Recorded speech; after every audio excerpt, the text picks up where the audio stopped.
Hello everyone, welcome to the Boleyn Lounge and another Tuesday Talkshow. Well, we've had a week off on this channel and there's quite a lot happened in that week, not least Mickey's dreadful accident on Saturday. So I'd just like to take this opportunity to send out the message that we're so pleased to hear that he's well and recovering and successful operation. And just join the thousands of others that have sent messages of goodwill and just say, get well soon, Mickey. And I'll move on from there and just say welcome to everyone in the chat. Thanks for joining us here this evening. And welcome to my panel, Budgie and Tony. Welcome to both of you. Nice to see you back in the lounge again. Thank you very much, mate. Thanks for the invite. Yeah, thanks for the invite. It's always nice to be here. And good evening to everyone in the chat. Thanks for being with us as well. As you know, this is a multi-stream. Jeff's channel, obviously, Budgie with Green Street Elites and mine with Early Doors Football TV. Make sure we actually give a like on all three channels, please. Be much appreciated. I've actually put that into my chat. I see it as well. Okay, so obviously moving on from all of that stuff at the start of the show and back to the football. And well, we lost to Arsenal since we were last on this channel, and Leicester, and we rather unconvincingly beat Wolves, I felt, last night. But relieved and pleased at the 3 points. Just felt it was a little bit of a tepid performance, and I was expecting a little bit more, but looked like two poor sides to me, really. And we just edged it. But I know you were there, Budgie, so I'd really be interested to hear your perspective on the game. Well, the game itself, I felt, was quite underwhelming, I've got to be honest. You know, as I sort of said backstage, there were a few moments where I felt that the crowd, you know, were together, but then, you know, you would expect it in those moments, you know, like the 4 times the ball went into the back of the net. Okay, so 2 of those were disallowed. And also on the 2 occasions at the beginning of the match and on the 9th minute when we were paying tribute to Mickey and showing our solidarity behind him, which, you know, that's quite a proud moment for me. I mean, I've witnessed 2 rather emotional games now. You know, the Man City when we drew 2-2, Mark Noble's last ever home game, and now this one as a tribute to Mickey. And I have to say, you know, last night, you know, that atmosphere was quite somber, you know, and I think it was maybe because, you know, the tributes to Mickey were quite early on in the match, other than the personal ones from the player. You know, from players. Yeah. But yeah, I mean, it's a somber atmosphere most of the time. You know, quite reasonably quiet for a West Ham crowd, I've got to say. I think it was good though, and it was even when we scored the goals. You know, the little shirt they had there, bring it out with Antonio's name on there, and it was quite a fitting tribute as well. And by all accounts, and before the game kicked off, Antonio actually gave the boys a call. And, video call, like, you know, give it for me kind of thing, and it was good in that respect. Evening, Colin. Yeah, I mean, it's good in that, and that just shows you what we're like, really. You know, we still look after each other regardless of what's going on with the club at this stage.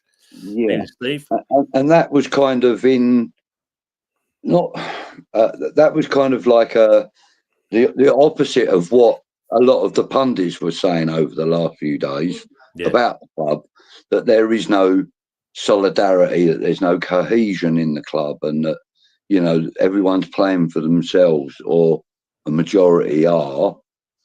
And, you know, Mickey making that call, and everybody that's been interviewed has made reference to that call, including Lopetegui.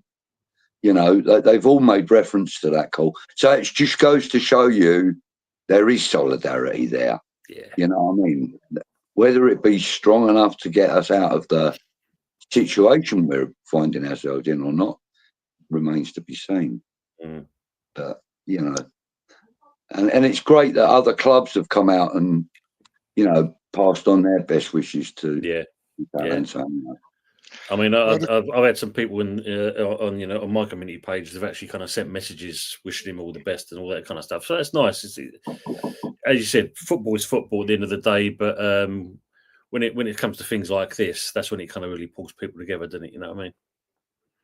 Yeah, definitely. And we're getting back to the game itself. And I was listening to the commentary, and about 20 odd minutes in, the commentator said it's end to end kind of game, and I thought it's end to end to no product.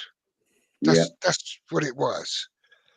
And literally within a few minutes of that, ball came in just over Strand Larsen's head, and I think it was Gomez missed that chance on the far post that looked easier to score.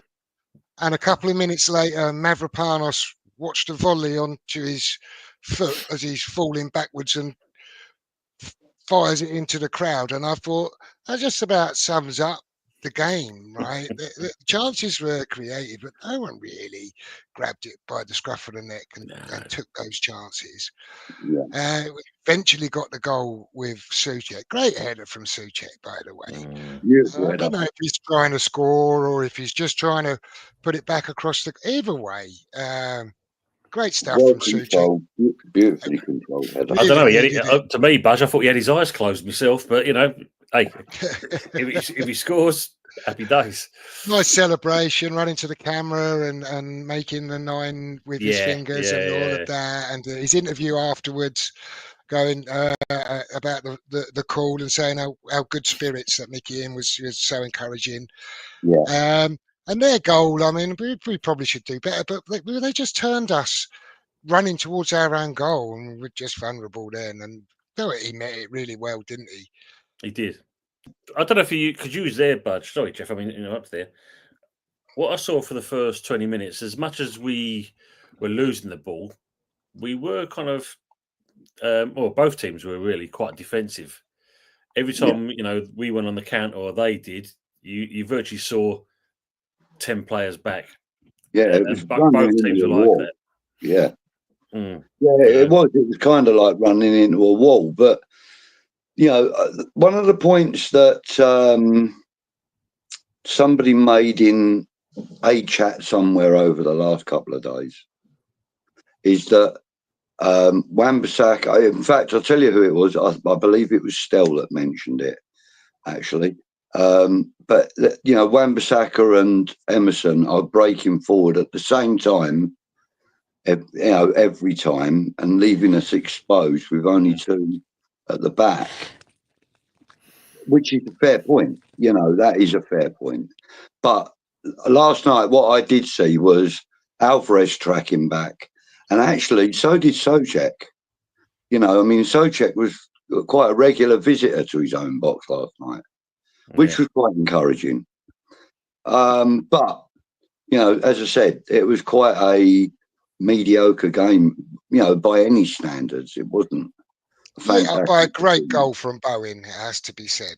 But you expect nothing less from him, though, do you really? It was I mean, what a moment of quality that was. All that said, though, if you're in any way connected to Wolves, if you're Gary O'Neill, one of those players, or a fan of Wolverhampton, you've got to feel pretty hard done by, haven't you? I mean, the corner we score from's not a corner. Do you know what? Those things happen in football, and the corner's given, and you've got to defend from the corner. And if you don't defend, you get punished. That's your lookout. Don't have too much sympathy on that front. I think they're a bit unlucky that it's not a goal kick, but they don't defend properly. They concede the goal. That's their fault. But how they didn't get at least one penalty out of that game is beyond me. But James, I don't know how long you were in the green room, James, because I've expanded my screen a bit, so I don't see the bottom of the screen. So I only just saw you there. So no worries, mate. I was there for about half hour as well. Oh, right. He's baked himself a cookie. Hello, mate. I've got a coffee, digestives, everything, mate. I was waiting for slippers, the works. I was waiting for so anyway, what anything you'd like to add? Your observations on the game, mate? It's a win. That's anything I can say, really. It's just a win, isn't it? But you got to start somewhere. It's like I said last night on E20. You got to start somewhere. Like, do you know what I mean? We can't keep thinking we're just going to turn up and turn into prime Brazil all of a sudden. Do you know what I'm saying? Like, it's a win. I think the next game now will show where we're all at. Like, if we go to Bournemouth and then we fold again, then you're going to have a problem. Shout out to Keith. But for me, last night was about the team. Mikel Antonio and all, making sure he see a victory for us. Do you know what I mean? And that's what it's about, really. I really don't understand this fan base at the minute. I really don't. I'm a bit lost where people are wanting us to lose for the manager to go, but they don't realise that if we lose, he ain't going anyway. Do you know what I'm saying? It just doesn't make a lot of sense, because I'm going to be honest, Sullivan ain't sacking him, mate. Otherwise, he would have done already, if I'm honest. Yeah. We're 9 points clear of the bottom three now. Yeah. And if you look at the fixtures this weekend, the teams down there are either unlikely to pick up points or to take points off of each other. So even if we lose at Bournemouth, I think probably not much changes there, and we probably maintain that gap. And as far as Sullivan's concerned, that's probably enough, right? 100%, mate. Like, I'm not being funny. Like, people used to slag Moyes off and say that Moyes had about 100 chances to get the sack. Right? He ain't gonna. He's not going to sack Lopetegui just yet. Right? I'm not convinced on it at all. If we go and lose the next 3 games 4-0, it might be a different story. But not yet for me. And this is what happened. We got taken apart by Arsenal. I thought we played actually in the main reasonably well at Leicester. Got exposed a little bit in our vulnerable places, and they punished us. I do think if Souček's goal that's disallowed is a goal, we'd probably go on and win that game. I think that we've got the momentum and it's going that way. And they pretty much go up and go 2-0, just near enough straight after that. And I think that changes the game a lot. But I don't think we're in any position after last night, Manchester United, probably another few incidents that we can name this season. VAR has been pretty kind to us this year. So I don't think we can bemoan that too much, if I'm honest. Yeah, I mean, that does make a change from every other season, though, Jeff, where we've been sort of critical of VAR because it's not been favourable to the teams like ourselves, in and around ourselves. I do agree, but I don't think we can deny it this year. No, but the thing is, it just seems, though, that although VAR hasn't got any more efficient, it does seem to be working fairer. Not for Wolves. In some respects. Because they seem to be on the end of a lot of wrong decisions, don't they? I mean, you think, Jesus Christ, what have they done? Who have they upset? Yeah. I mean, someone in St George's Park, 100%. It's a couple of years, isn't it? They've been getting like really done over. That's the old problem, though. Evening, Rob. When you're down that bottom end of the table, and that luck's not in your favour whatsoever. I think you're going to have all the rabbit's foots and 4-leaf clovers around your dressing room, and that ain't going to make any blind bit of difference because Lady Luck is not shining on that club at the moment. Yeah. Yeah. I've come to this comment. I haven't read it all, but Ian says I went last night, happy with one, but two poor teams. What Yeah. really worries me was the empty seats and sense of indifference in the crowd. We're all so fed up that the club is being diluted in many ways. It's hard to argue with anything that Ian said I've got there. to be honest, You I had a alluded to choice them. of about 20 seats I could have sat in last night around me. Really, is that bad? Yeah, Jesus. it was terrible. I mean, in fact, my seat number was right next to another guy, and I was sitting 4 seats away from him. And like I was with Andy, my mate Andy, and his daughter, and they were in seats like next to me, kind of thing. But there was a seat between me and his daughter, and there was about 4 seats past them. Wow. So, you know, there was loads of empty seats last night, loads. But it did look like a big crowd. You The know, it's reason probably is somewhere in the high 30s or low 40s. But, you know, there were a lot of empty seats in every stand other than the away end, which was full of capacity. the reason why it's going to be like that is because people have had enough of the situation, and basically you got people who are rival fans in the home end.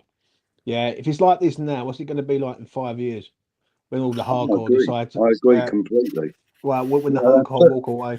People calling for, you know, boycotts doesn't help either, though, does it, James?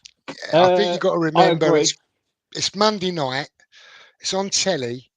It's a couple of weeks before Christmas, right next to that shopping centre.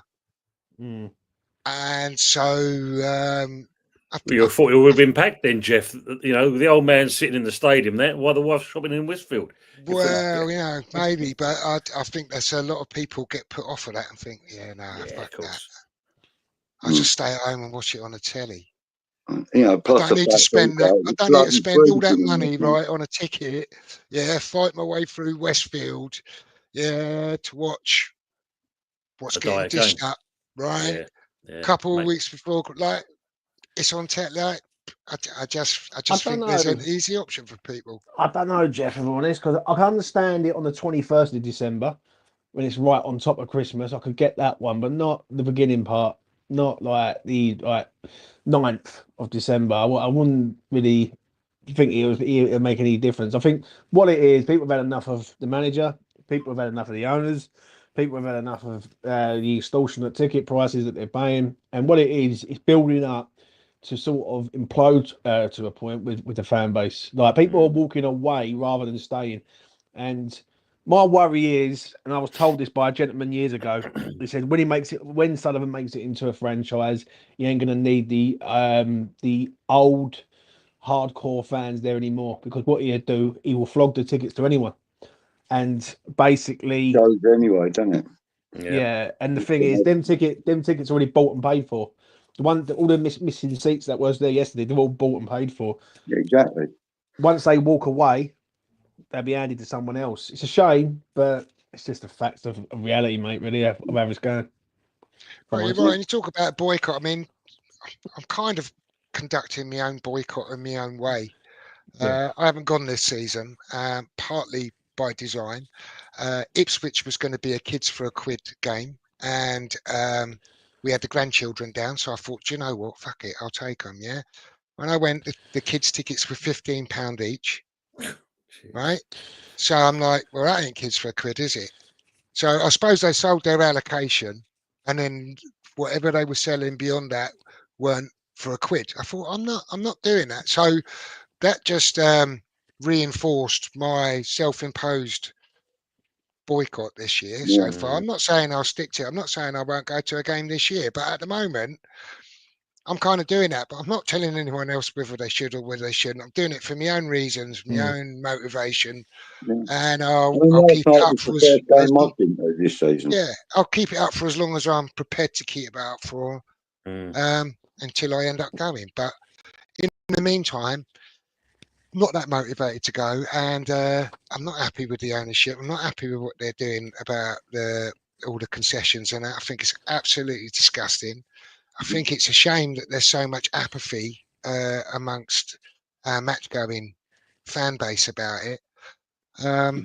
But it is what it is. What can you do? Yeah, but what they're doing, Jeff, is they're outpricing real West Ham fans. That's what they're doing. They're outpricing us. You know. Oh, but we've got more season ticket holders than we have signatories to the petition against it. So that tells you really there's not enough motivation between our fan base, is there? The worst thing that happened was moving into that stadium, and I'll tell you the reason why. Is because now he don't need the sort of regular 35,000, where he's got 65,000. He can fill that with anyone. Yeah, we've seen it over the years where, like, we only see it last weekend or the other weekend with Arsenal fans in the home end. Now, like that's a wake up call within a wake up call. If you've got Arsenal fans in the Bobby Moore lower, yeah, you would never dream of doing that back in the day at Upton Park ever. No. And that's where it's going to a point. Not overtly, anyway. And the thing is, if they really wanted to sort it out, they could stop it like that and go, right, you don't have no away shirts in the home end. You have a neutral area in the ground, whether it's up high or whatever, and that's where it is. He won't do that because he treats everyone like a customer. And that's what it is. It's on a custom-based thing. It's first come, first serve, and that's where the problem is, mate. If I'm honest, it's a shame. I am worried. I'm going to be honest. I look at it, and even though I don't go to games, and I haven't been for 9 years, yeah, I look at the sort of younger fans who are the next generation coming through. I don't think they're going to stick at it, if I'm being honest. And I think you're just going to have a lot of like TV fans, if you like. Yeah, that's what they'll end up being. You know. Yeah, because they won't need it. And that's where I am a bit concerned by that. You have the people who will go religiously. I mean, like morning, noon, and night, they'll be there. Yeah. But then you're going to have the people who are their sons or their daughters who are going to go and then going to get married, have kids, and then drift away. And that's what it'll be, if I'm honest. Yeah. I suppose being planted next to an international station and that, as you said, the world and his wife can come along, and just come into the stadium, can't they? Yeah, it's well, this is what I've been saying for the last year. Like, if I'm being honest about everything, like the owner needs to look after the fans. He doesn't. Going on the football basis, he's even mugging the fans off now by keeping Lopetegui saying if he has to win a game, he stays. If he don't win a game, he's out. It's just a carry on, mate. It's gone full circle now. He knows they're not going to affect James, doesn't he? If he puts that threat out there, and that either the boys are going to stick up for the manager, or it's a case of we're just going to turn things over, and that's where we're going to be. It's one of those, isn't it? It was one of the most blatantest wins yesterday. Like, even a few of my mates said it. Right, every time we need to win a game, in a must-win game, we do it every single time. Like, and it was it's just unreal, really. Like, and there's people yesterday. This is one thing I will say. What really did irritate me yesterday was even on the afterthought. Right, people saying, "Oh, I wanted us to lose that so we can go." Yeah, I don't get that. Yeah, but you know what it is, Jeff. Yeah, they think it's going to happen. Yeah, and it would have happened. Listen, if it would have been a game to sack him, Leicester game would have been the one because we got. Fair enough. I heard what you said earlier about we had loads of chances, but we're 2 minutes in, we're 1-0 down, we're chasing the game. Do you know what I'm saying? It was. Like that'd be the one you do it, not now. Do you know what I mean? You don't sack him after a win. Do you know what I mean? But saying that, Sullivan, that's something he ain't done ever, is it? You know what I mean? So, you never know. I'm going to say on that. You might sack him. It could happen, but that's the problem. Like, it always has been, always will be, and until he goes, mate, nothing's going to change. Well, there's a couple of comments. Nick's asking about his letter to Santo, which I'll come to in a moment. But I just wanted to deal with Ian's comment here, just the end of it. He said Bowen was excellent and he's better on the right wing. But he also stepped up as captain in the scrap at the end. What did everyone make of that? Were you at the end, Budgie? Did you see that while you were in the stadium? Yeah, I was actually literally just about to get out of my seat. And Andy pointed across at the pitch and went, "Here, have a look at that." And I turned, and it was all kicking off. Yeah, I don't know. I don't really know the details of what happened either. I don't know what it was about. I think it's something to do with the penalty decision. I mean, Lamina was going a bit doolally at the referee and that, and then Bowen kind of sat out with Bowen, and then they were scrapping and pushing each other. I think they rolled around the ground at one point. Yeah, they did, Then it yeah. all kind of like they pushed Bowen away. Everyone was trying to push Lamina over this way. Even one of the Wolves coaches, and Lamina put his head into him. He was going off at everyone, wasn't he? Me, He completely lost it. That's an easy one for me. And that, you're in the reserves now, son, doing that Yeah. to your own coaching staff. That Madness. being upset, fair enough, but Yeah, to kick but off like Bowen that. carded. Am I correct in saying Both Sorry, of them bud. Bowen got a yellow? Yeah, no, they both did. Yeah, they both did. Dissent at the end of the day, so it's a yellow card straight off. Yeah. Lamina went absolutely crazy, didn't he? I don't know what he was. He thinking. just saw red mist. I mean, what was that? 5 to 6 minutes it carried on like that. Going at his teammates, he was going at the coaching staff, he was going at everyone. Jeez. Debo was walking off with his arm. He was about the only one he wanted ever to go at. Yeah. Mind you, he's a big lump, wasn't he? Should have had Debo there. When they said that, because that's the first thing I thought of, James. Yeah, I'm not sure anyone's going to ever go out to Debo, to be fair. He's a big old boy. I was thinking you had some practice with Lopetegui. Go for Lamina. You know what I mean? Box office seats at the London Stadium. Debo versus the world. Anyway, coming to Nick's comment, he says he wrote on his letter to Santa that he wants Loppy gone. Will Santa give it to him for Christmas? Nah. Well, I think I know my answer, but what does everyone else think? Don't write to Santa, write to Sullivan.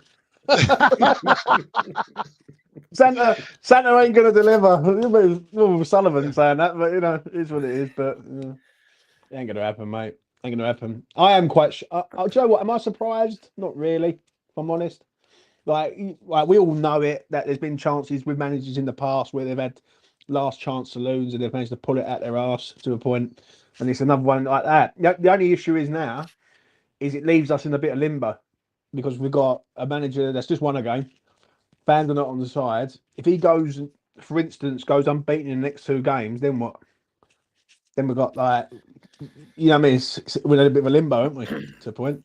There is that, but I don't know if even from the beginning when he walked out from the tunnel, Lopetegui's face just literally showed, he's defeated. He tried to rally on the pitch, but his face just says he's drained. What offer can he offer? And at the moment, it's not looking good. So it is literally, unfortunately, rinse and repeat. Win a game, he sticks on for another week.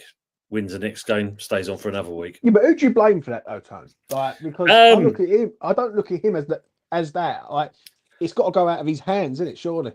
It will be. I think at this stage it definitely is. I mean, not being funny, the old statement, even a blind man can see it. That I agree. Way the team's playing, the way the disharmony. I mean, Budgie's saying, the spaces in between seats. As a chairman, as much as you mentioned that he's not caring about what comes in, when you're seeing empty seats like that, as much as it might be painful, that's televised. People, not just West Ham fans are watching this, not even just Wolves fans, the neutrals watching this, and that just kind of shows. It's a worldwide presentation, so all the tourists are watching it. It's putting us in the wrong light, Budge. That's the worst part about it.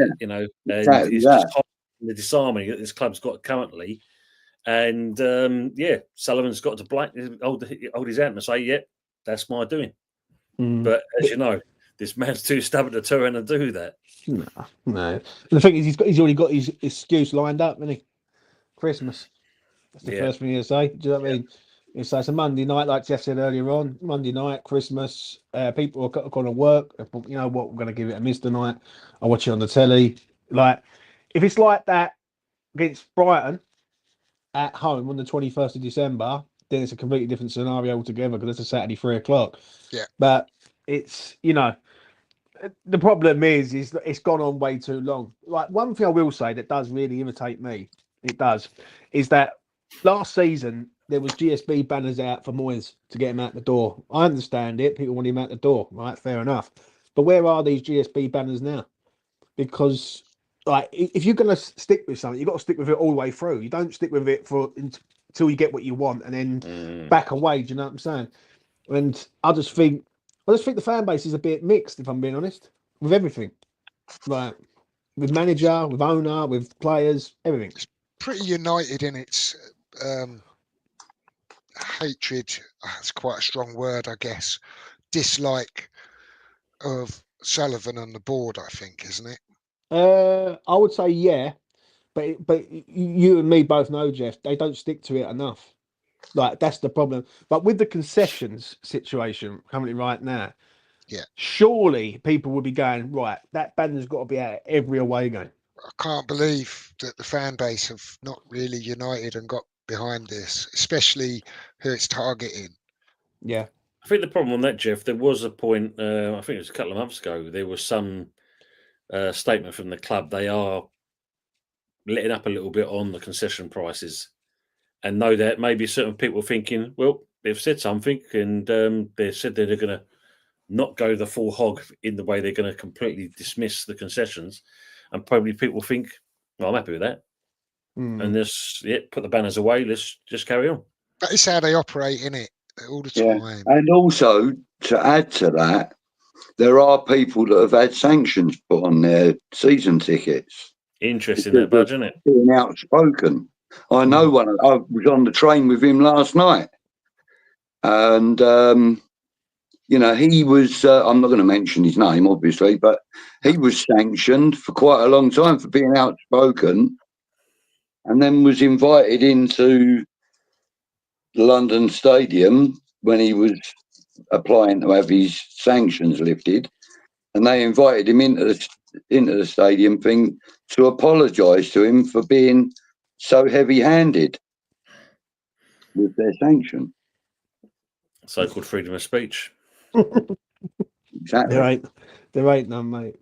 So what was he sanctioned for, Budgie, or can you not really say? Does it? I can't really give too many details. Yeah, because I don't want to identify the man. Yeah, I understand. Fair enough. Fair comment. We'll just leave it there. Yeah. Well, I suppose the best way to sum up, Jeff, is, was it bringing the club into ill disrepute? That's all they're going to say. Well, I think what it was is he was exposing truths. Yeah. It seems like people hate the truth at the minute. You know what I'm saying? That's why on E20 I don't really give a shit what I say. Because as you mentioned that, James, I thought myself, hold on, he ain't been to the stadium for is it can't be James. Mate, I'll probably be in prison, mate, by the time I get there. You know what I mean? You know? No, what it is, don't get me wrong, I respect the people who are saying the truths, because I'm gonna be straight. Right, some people live on a lie with this club, and they say stuff to get the fan base up and going, and when it all falls apart, they backtrack. Like I go. The thing is that with Sullivan, he's got it locked down at DLS. Anyone who pulls a banner out of ill intent towards the ownership, they get their season ticket revoked. So that's not a good thing straight away. But away from them, they can't do nothing. Yeah. So I just feel if you are on this, and like it ain't just ticket prices. It's the manager, right? Also, the manager's wrong from the start, and it's just everything about it this season so far has been a bit flat, isn't it? Really, if I'm honest. Yeah. It is, yeah. I mean, it's got so bad within the concessions argument. The argument surrounding concessions pricing and shirt prices and stuff like that. Or merchandising, if you prefer. But there's so many different angles that people are looking at it at, and like you're not actually getting a clear picture of what really is going on, because sometimes people are saying David Sullivan is trying to tie up loose ends so that he can sell up. Other people are saying that he's reluctant to put money in because of the amount of money that he's already put in. He wants to see some return on his investment. And there's also people saying that the reason the pricing of like merchandise and that has gone up is to subsidise David Sullivan And there are so many different arguments surrounding all of that. I find it really difficult to get involved in one of them conversations because I've got so many different arguments going on up here. I don't know what the bloody truth is. I don't think any of us do. I don't think he's trying to get money back. Was it you said the second one you said about trying to get money back off of merchandising and stuff? Yeah, because I think what it is, he was always going to earn that anyway. Yeah, for me, when I look at David Sullivan's 14 years at West Ham, the training ground is still the same. The ground isn't even as. Yeah, we rent it, right? He's took all the local businesses away, right? It's one company now. Someone told me that on E20 the other day. Jay told me that on E20 that it's one company that does all the catering, right? And that's it. And they're not even from the area. It's one company that holds a franchise. Yeah. So and all of those pay their little bit of rent to him or whatever. Yeah, that's what it is. Yeah. Yeah. So basically, when you sort of add it all up, right? All he's done is put money in for squad players, and even that, right? We've sold Declan Rice for 100 million. We've been in Europe 3 years out of the last 4 or last 5, including this year. So when you go through it, it's Sullivan's waiting to sell. Right? That's why I've got a feeling when he's doing these 2-year deals, he's trying to get to that bracket where he can go, right, I'm going to sell up in 2 years, and I haven't got to pay out for another manager, right? Because giving Lopetegui a 2-year deal just tells you all you need to know. Really, you know what I'm saying? It's like it just doesn't make no sense. It ain't a project. There was a new development at the stadium that I haven't seen before. Okay, this is my first time this season, but there are actually vending machines for beer around the stadium now. Interesting. Which is good because where we were, it was out of order. So the queues are still long anyway. So great. Really helps the situation, We've just got more people cursing the machine now, and it's just really funny. How much were they charging for them, though? But you see what the price was? Same price, mate. £8.50. Yeah, now, man. £8.50. It's mad. I know. And yet, outside of the main concourse, so you go, you got the concourse outside with all the little, the stalls and all the stands and whatnot. Yeah. And the Heineken bar and stuff. Well, 2 units to the right of the Heineken bar is another little bar, and I got 2 ham stalls for £12.85. Aces. Which I thought was pretty good. But then I said, well, where does the actual odd number come from? I had 2 pints of the same drink. How did it come to an odd number? It's impossible. There's no half pint. That's tipping Sullivan, that. Yeah, let's say that. That's the Sully tax. That's Sully tax. You have to read the small print on the price tag. Yeah. So it was only £6, like 40 something outside. But it was £2 actually, but the rest on top. You know what I mean? But you got to really listen. At the end of the day, you go there for a day, a day. Yeah, that's what it is. It's more of an event, isn't it? For a lot of people. Do you know what I'm saying? Yeah. I mean, and to be fair, I actually, although I did go for the game, of course I did. Which is, a main motivator for going to a football match is to watch a football match. Yeah. But also, I met up with a few of my friends there. Some that I haven't seen since last season, the end of, nice. And it was nice because it was a social event for me. I got to see a few of my pals, from going to games. I've only met them by going to games, so something. That is part of the football experience, isn't it? It is, isn't it? Just exactly what you've said. Yeah, and we all know that. Well, everyone that comes to the games, they want to meet up with me or they want to see me. I'm in dartboard corner in the Carpenters with all the old school boys, and Happy and Jeff and Andy and everybody come. We all go there. Well, not all, but a large number of people go there, and you get to know quite a few faces, don't you, Jeff? Yeah, for sure. People come up to you and greet you like they've known you for 5 years, and really and truly, it's the first time you've met them. You know, Got a question for you, Budge. I mean, we know Jeff's tall and that. What do you do? Stand about 20 foot away from the dartboard because any closer than that, he's touching it with his hands. Didn't he? I was like, yeah, I've got a 180 this week, Jeff. He goes, yeah, I had 5 about half hour ago. Don't get many 180s. Yeah. No, but he is tall. And do you know what? When I first met Jeff on screen, I actually pictured him as like, 5'6", 5'7", And then I actually went down and met you down at your place, didn't I? Yeah. And then I was just shocked at how tall he actually is. But I mean, what are you, about 6'4", aren't you? No, I'm not 6'4", 6 foot. No, you're taller than me. I'm 5'11" something. He was 6'2", but that hang gliding accent didn't go. I thought I'd get that one in there. He only falls off his classics, you know what I mean? So, I'm going to ask everyone on the panel here what everyone think about JB's. He's in dreamland here. He says, how about this?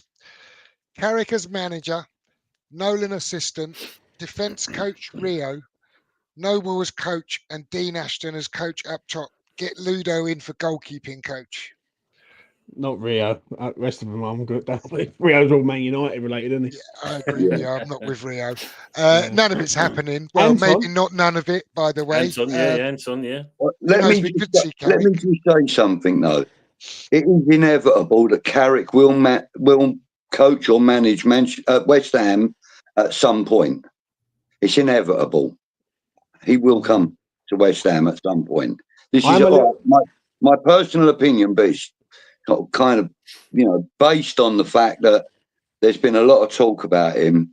He's been talking about West Ham, saying that he doesn't think the time's right now. This was like last season, So, I think he's definitely in the frame for the job, and it's not beyond the wildest of imagination that he would come here. The only thing that worries me is buying him out of his contract. And we all know that Mr. Sullivan wants him for like 20 quid and a box of dildos. I'm actually concerned that he might even get looked at by Spurs also. Because with Ange, the way it is with Ange at the minute, if they continue to play crap, they might go down that route. He's an ex-player of theirs, isn't he? And obviously, that's a worry. Yeah. I honestly, do you know what? I honestly don't know about the next manager. I really don't. I'm not. I couldn't sit here and say, right, he's the guy, because there's a lot of managers out there and head coaches that really do one good thing good, and then the rest of it ain't all that. Do you know what I mean? I think Carrick is if you're going for a project, he's your guy. Like, he's your guy. A 4-year deal with him. Yeah, you know what you're going to get. But honestly, mate, Sullivan ain't buying no one out of a contract. He never does. Yeah, looking beyond that, if he did get Carrick is also the sort of guy that a new owner might keep on. Oh yeah, 100%. Yeah. I think so he would be there for a project, if you know what I mean. Does anyone know how expensive or inexpensive it would be to buy? I've been told 8 million. Yeah, I think it'd be like, I was going to say 5 so 8 million. Significant. That would be even more appealing, James. You know what I mean? But I've heard a couple of mentions of 8 million from different people. But yeah, 5 sounds reasonable. I mean, to be fair, it's a championship club he's with. Just a worry though, mate. If they get promoted this year, because he ain't coming in. That's the problem. If they go up this year, there's no chance. Absolutely none. Is he the safe pair of hands that they might be kind of looking towards if they're sacking Lopetegui for fear of relegation? Because that's where it comes down to, right? Yeah, but Jeff, if they want to integrate the youth, who better? You got a man there who's done it. They want to consolidate the fan base who better. Yeah, it just feels So likeable. Yeah. Well, just to interrupt you guys, I just looked up his thing. So he's signed a 3-year contract in the 3rd of June 2024. Okay.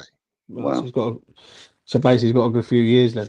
He's got 3 years basically on his. Well, yeah. 2.5 years. See, the thing is that you got to look at it and go, right, what are you trying to achieve at West Ham? And if you're trying to achieve basically being content, then you keep Lopetegui. You know what I'm saying? Like, even though he's not the right man, or you go for Potter, yeah, and you go, right, Potter will get you to what, 10th maybe at best, and then you go from there. Like, if you want to go for Carrick, if you was to be honest with the fan base and turn around and say to them, right, this is the plan, right? We get him in. He's got a year to sort of integrate the youth into the side.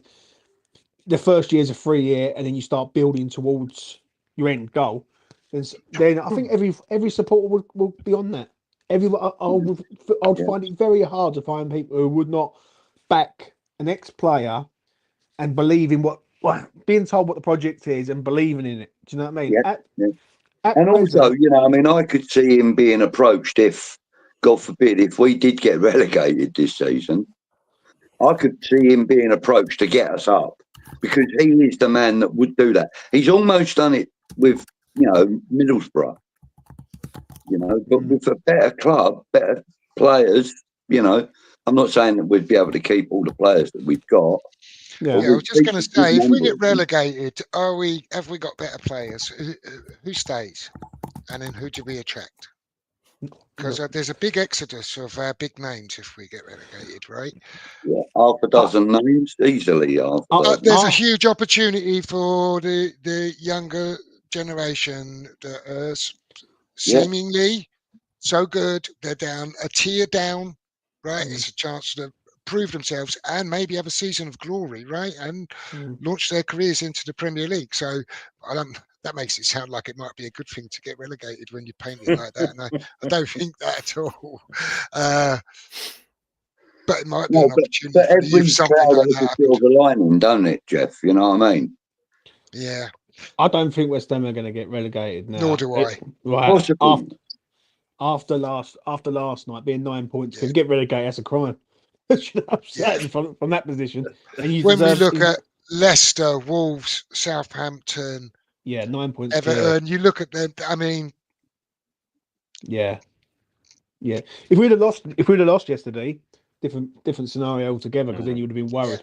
You've been very nervous and think, you know what? And then we'd have lost against Bournemouth and lost at Brighton. We'd have been dragged right down into it. But winning last night gave us a little bit of breathing space. You're still looking over your shoulder, aren't you? We're not looking and going. Everyone's saying, "Oh, we're 2 points off of Tottenham, who are having a dreadful season, right?" Yeah, and a point behind Man United and 6 points off of Europe or whatever. But I'm not really looking that way. I'm looking over my shoulder. Where are we actually in the league now after that? Still 14th. We haven't moved anywhere. Still 14th. We've reduced that goal difference to -8 goal difference. So we've moved a bit closer to those above us, haven't we? And we've not played everybody in the league yet either. No. So I think Jeff summed it up. I think we've given ourselves a little bit of a breathing space at the moment, but how tight this table is at the moment, all it takes is to us to suddenly stagnate again, which we know that's obviously possible with this team at the moment. And them teams below in that, because not being funny, even though they're losing, you're seeing a bit of a fight from Southampton, and it's only going to be a moment, if we're not too careful, that Saints going to click. Not say they're going to get themselves out of it, but it changes the dynamics of the table. So we've got. We lose the next two and stumble to a draw against Southampton going into Liverpool City and all that over Christmas and that, into the new year, right?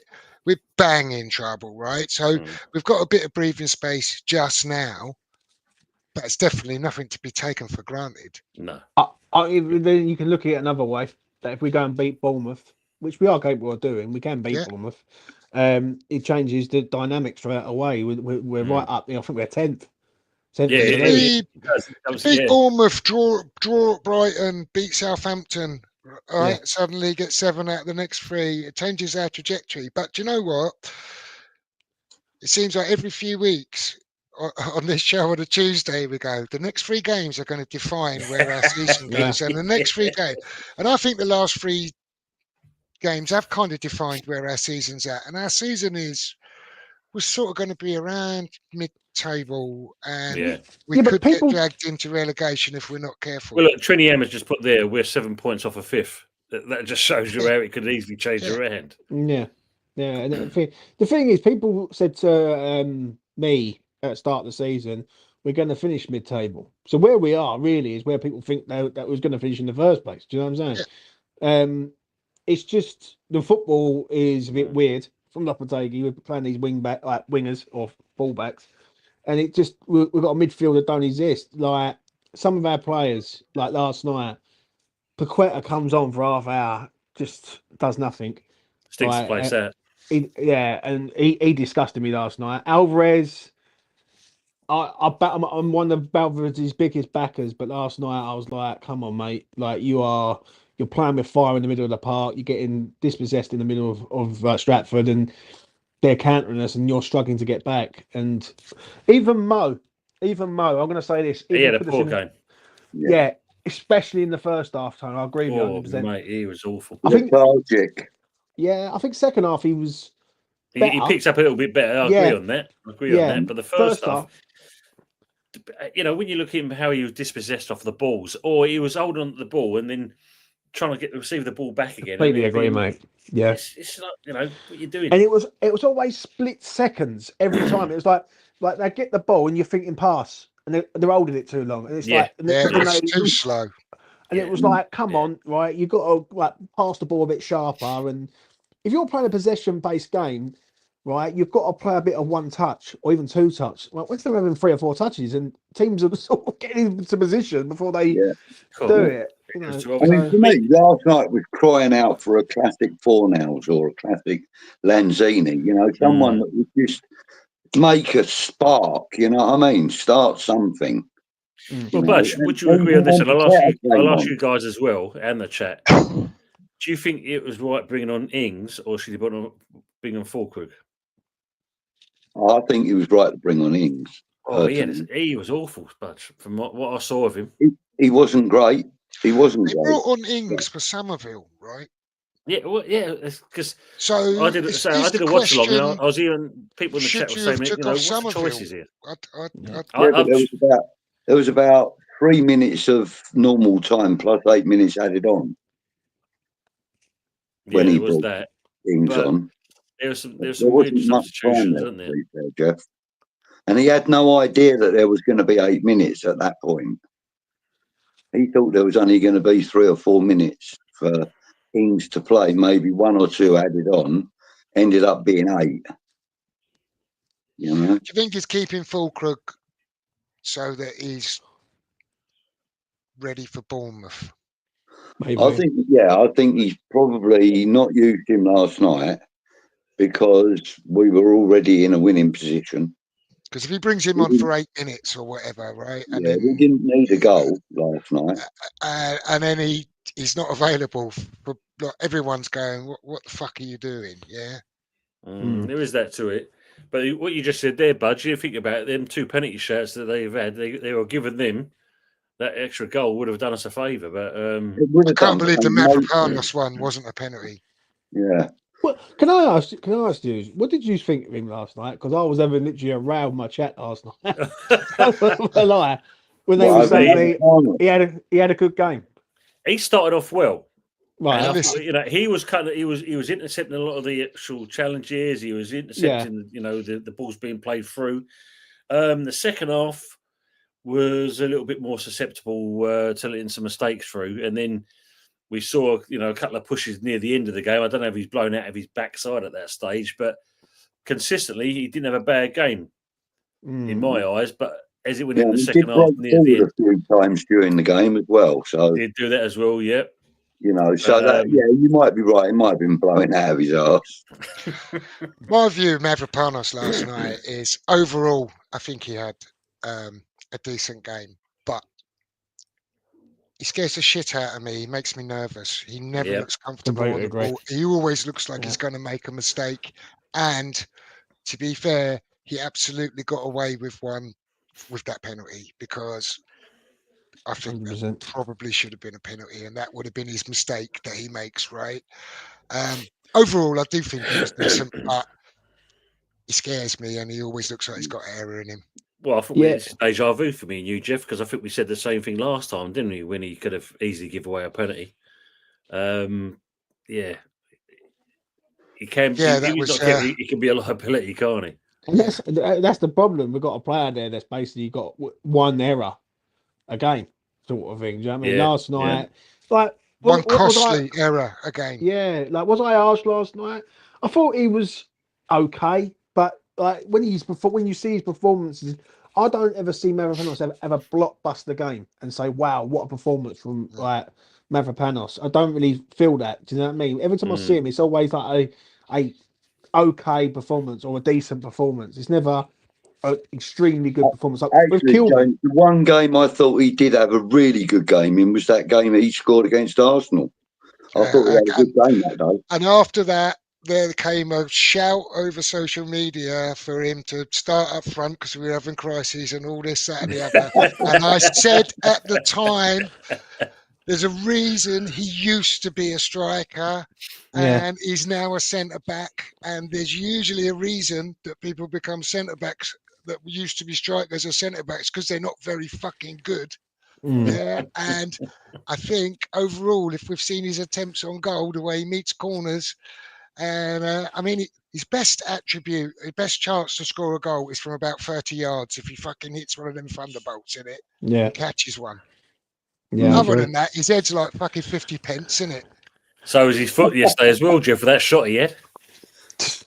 Should have scored in the first half, honestly. Oh yeah, clear as day. But I mean, I thought that in general last night, like from the stadium point of view, bearing in mind I'm not getting close ups and all that you guys are getting on TV, and I'm not hearing the commentary or anything like that.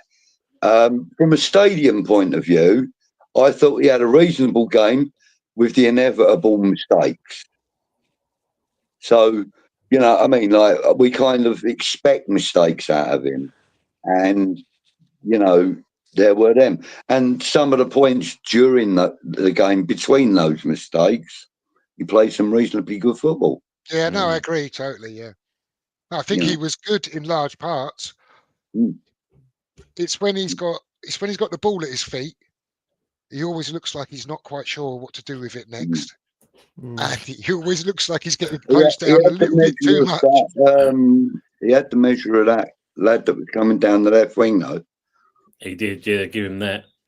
But I don't know if you noticed, though, when that comment you just made there, Jeff, the problem was, I think, when he had the ball, we was quite static a hell of a lot, especially the first half. When you're expecting some movement, so there can be, as they say, the old give and go with the ball, we were static. Well, our midfield did not do what it did against Newcastle, did it? Oh, no, not at all. When our back four had the ball and around our own box back to the goalkeeper, our midfielders were dropping in, ready to receive that ball. There was none of that last night. It was just backwards and sideways, wasn't it? No one was really coming to receive. It was so noticeably different. What it is, us off the ball is crap. Say that. We're us off the ball and someone said it about Mo last night, and Mitch, who's been on E20 for a good few years, said this to me. He said, James, Mo's one of the he loves Mo, but Mo doesn't play. He always plays the ball to his feet and wants to try and take people on instead of looking to try and get someone to feed him through, and trying to make the run, basically. Do you know what I mean? We're asking Mo to make a run, and he's not making the run. Like, how can I put it? I know he was laying the ball off a lot more last night though than he does normally. Yeah, but you don't really want him laying it. You want the ball to come over the top for him to run onto. For instance, Somerville last night, the pass into Soler in the first half. That ball, that's the run that Kudus should be making. Yeah. That run in behind with the pace, right? And I'm not being funny. Kudus against any defender 1-on-1, I'd fancy him to let a shot go. But he's too deep, and two, he's getting the ball in positions where basically he's ineffective to a point. Like, and he enthusiastically closes down in the last third. But once a player kind of goes past him, going the other way, he doesn't always put enough effort. I don't think going the other way, and it impacts on his teammates. Yeah, I agree on that. We've got big enough holes there without that. Exactly. I know we don't want to depend on him defending, but he still needs to do his defensive duties, right? How much would you say that the situation we're in is, like, in percentages? What would you say is on the players also, to a point? So you got Lopetegui, and then you got the players. I think they've got to take at least a third responsibility, at least some of them. Yeah, I think there's an element, right? We hear about all this stuff. I hate all this shit that comes out of our club, right? The next manager's lined up that he's not. Apparently, Terzic's been lined up waiting to take the job for 2 weeks until it come down to the crunch time where we might actually sack the manager. And then guess what? Oh no, he don't want it now. Yeah. But he's been sitting in the wings waiting for 2 weeks, if you believe everything you hear. Well, he obviously fucking wasn't, right? So there's a load of old bollocks, right? We all the bollocks that comes out of the dressing room, and all this stuff with Tadibo, what we're on with Kudus, the fallout with us. I don't think Lopetegui's doing a great job of managing that group, by the way, and I'm sure there's some dissension through the ranks. But some of this stuff, what is coming out is true. And they were talking about, there was reports they're going to walk out and go home because Lopetegui was taking training and all that. Fuck off. You're professional sportsmen, right? That's your fucking government. You're not fucking at school now. No, I don't want to play with him. He's not my friend. Yeah. That is the height of unprofessionalism in the dressing room. I don't agree with that. Yeah. And the thing with that is really the thing with that really sticks in my throat. What's his job title? Head coach, isn't he? Lopetegui, head coach, yeah. Head coach. So he should be taking fucking training sessions. No, this was because they all, if the stories are to be believed, because they were reassured that Lopetegui was going to be sacked, and then Lopetegui was taking training, apparently, if you believe all of this reported, some of them are going to go, I'm going to go home, I don't want to play for here. What a load of old bollocks. Yeah. You can't behave like that. That's not right.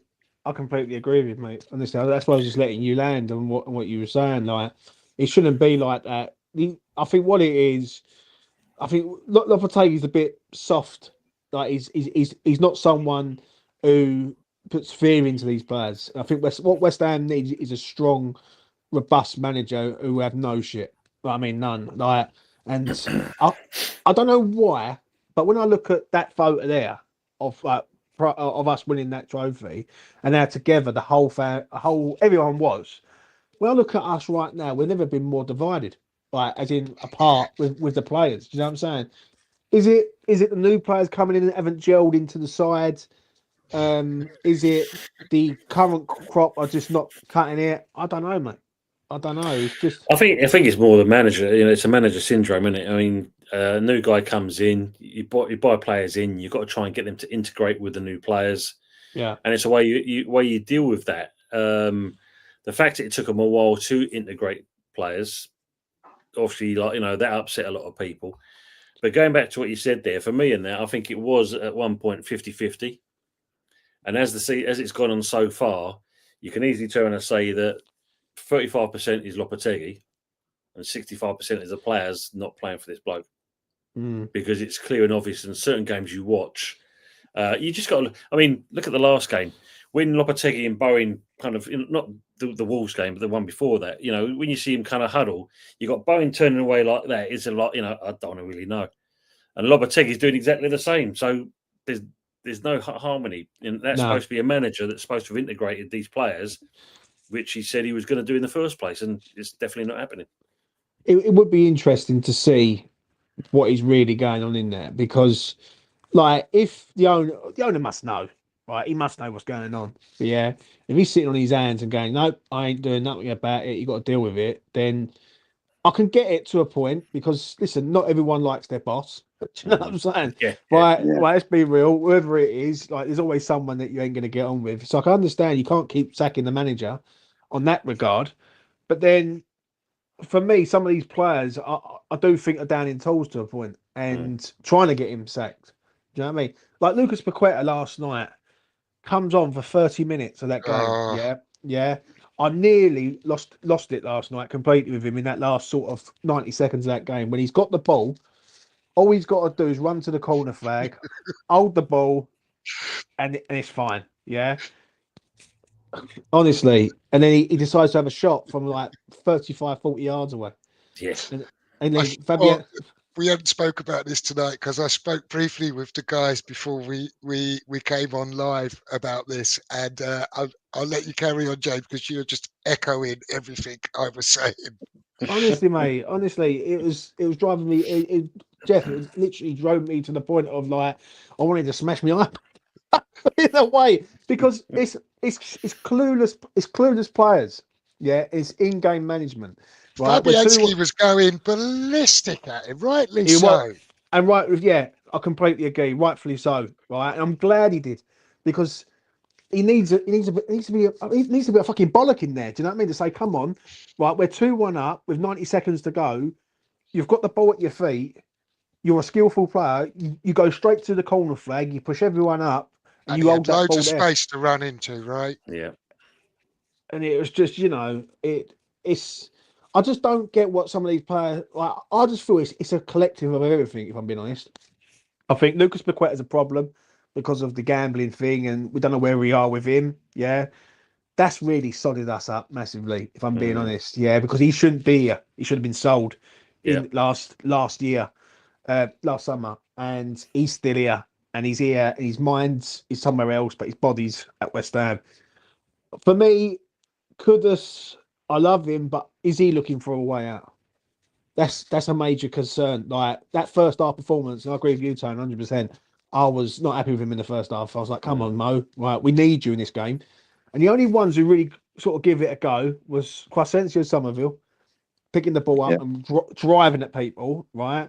Bowen, and even Fabianski to a point. You know what I'm saying? Other than that, I can't think of anyone else. Do you know what I mean? So Actually, I thought Wan-Bissaka made himself busy, but didn't do an awful lot.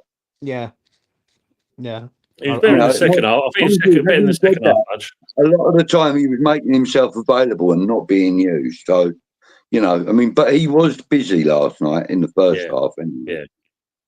Yeah. For me, and I said I did the watch along. I actually give him man of the match because what I liked about him was he linked up with Bowen, and with Alvarez, etc., and Souček. Yeah. So he kept the ball in play quite a lot in their third. Yeah. But yes, as you said, he pushed up too much. Is anyone covering at that point? And that's sometimes where we kind of let ourselves down a little bit because we don't kind of speak to each other. And someone's put it in the chat. I mean, Emerson's going to miss the game there for a sheer bit of stupidity, really, when he needs to. I think it's a pretty straightforward though. It wasn't straightforward, but it's one of those, James. It was easily avoidable as well. Oh yeah, listen, I completely agree with you, mate. And he's lucky he didn't get sent off for the penalty. Yeah, do you know what I mean? Yeah, that one as well. Yeah, because that's the second bookable event if I've ever seen it. Pushing someone in the back as you're going into the box. Obviously against Bournemouth, right? For cover, we're gonna. Well, unless he goes with Cresswell, which I don't think he'd do. I think he goes Wan-Bissaka on the left-hand side and then Soufal on the right. That's what I think he'd do. So Wan-Bissaka can play both sides, can't he? So yeah. Actually, that's probably a good option. Done it relatively successfully already this season for us, right? So yeah. Good comment from Robbie. Look, in his opinion, Sully will work until the next home loss. The fans will be disgruntled, and he'll bin Loppy and blame the fans for it. Yeah, Sullivan. I mean, talking about Sullivan, I mean, I was on your show. This is a good few weeks ago now, Tony, and we were talking about the Potter situation, and I said, "What's he going to do?" phone him up, go, here, Graham, I know I said you're a bit shit and all that, and I still don't rate you that much, but can you come in for 6 months till the end of the season? Yeah, till I get someone better. Yeah. And we were laughing, and I was making a joke. The fuck has actually gone and done that? Yes. Yeah. No, Jeff, he hasn't. Right, he's rung Brady up, spoke to her husband, who was mates with him, and said, "Can you come round? We need you." come round for dinner. Come round for I've got dinner. some We'll have a lovely little green talk. bikes here I want you to check out. Yeah, I mean- like, you know. I mean, I can't. I'm astounded. He's actually done that. Potter will do a better job than Lopetegui, right? No, Oh, yeah. Not I exciting, don't is he? believe he would. Well, I think he'll steady us a bit more. Yeah, I think that's what he'll do. I mean, look, we know he's obviously tarnished because of the Chelsea situation, but possibly that this is Potter's level, a club like us. Yeah, but Why people hasn't he forget. got a job already then? Yeah, but people forget he was getting booed by Brighton fans, mate. Before Yeah. he Why left. hasn't he got a job already, Tone? He's been waiting for this slot, mate. Look at the rest of the game. Him and Nolan were there waiting for the phone call after the game, kind of thing. Like, call me. Yeah. You know.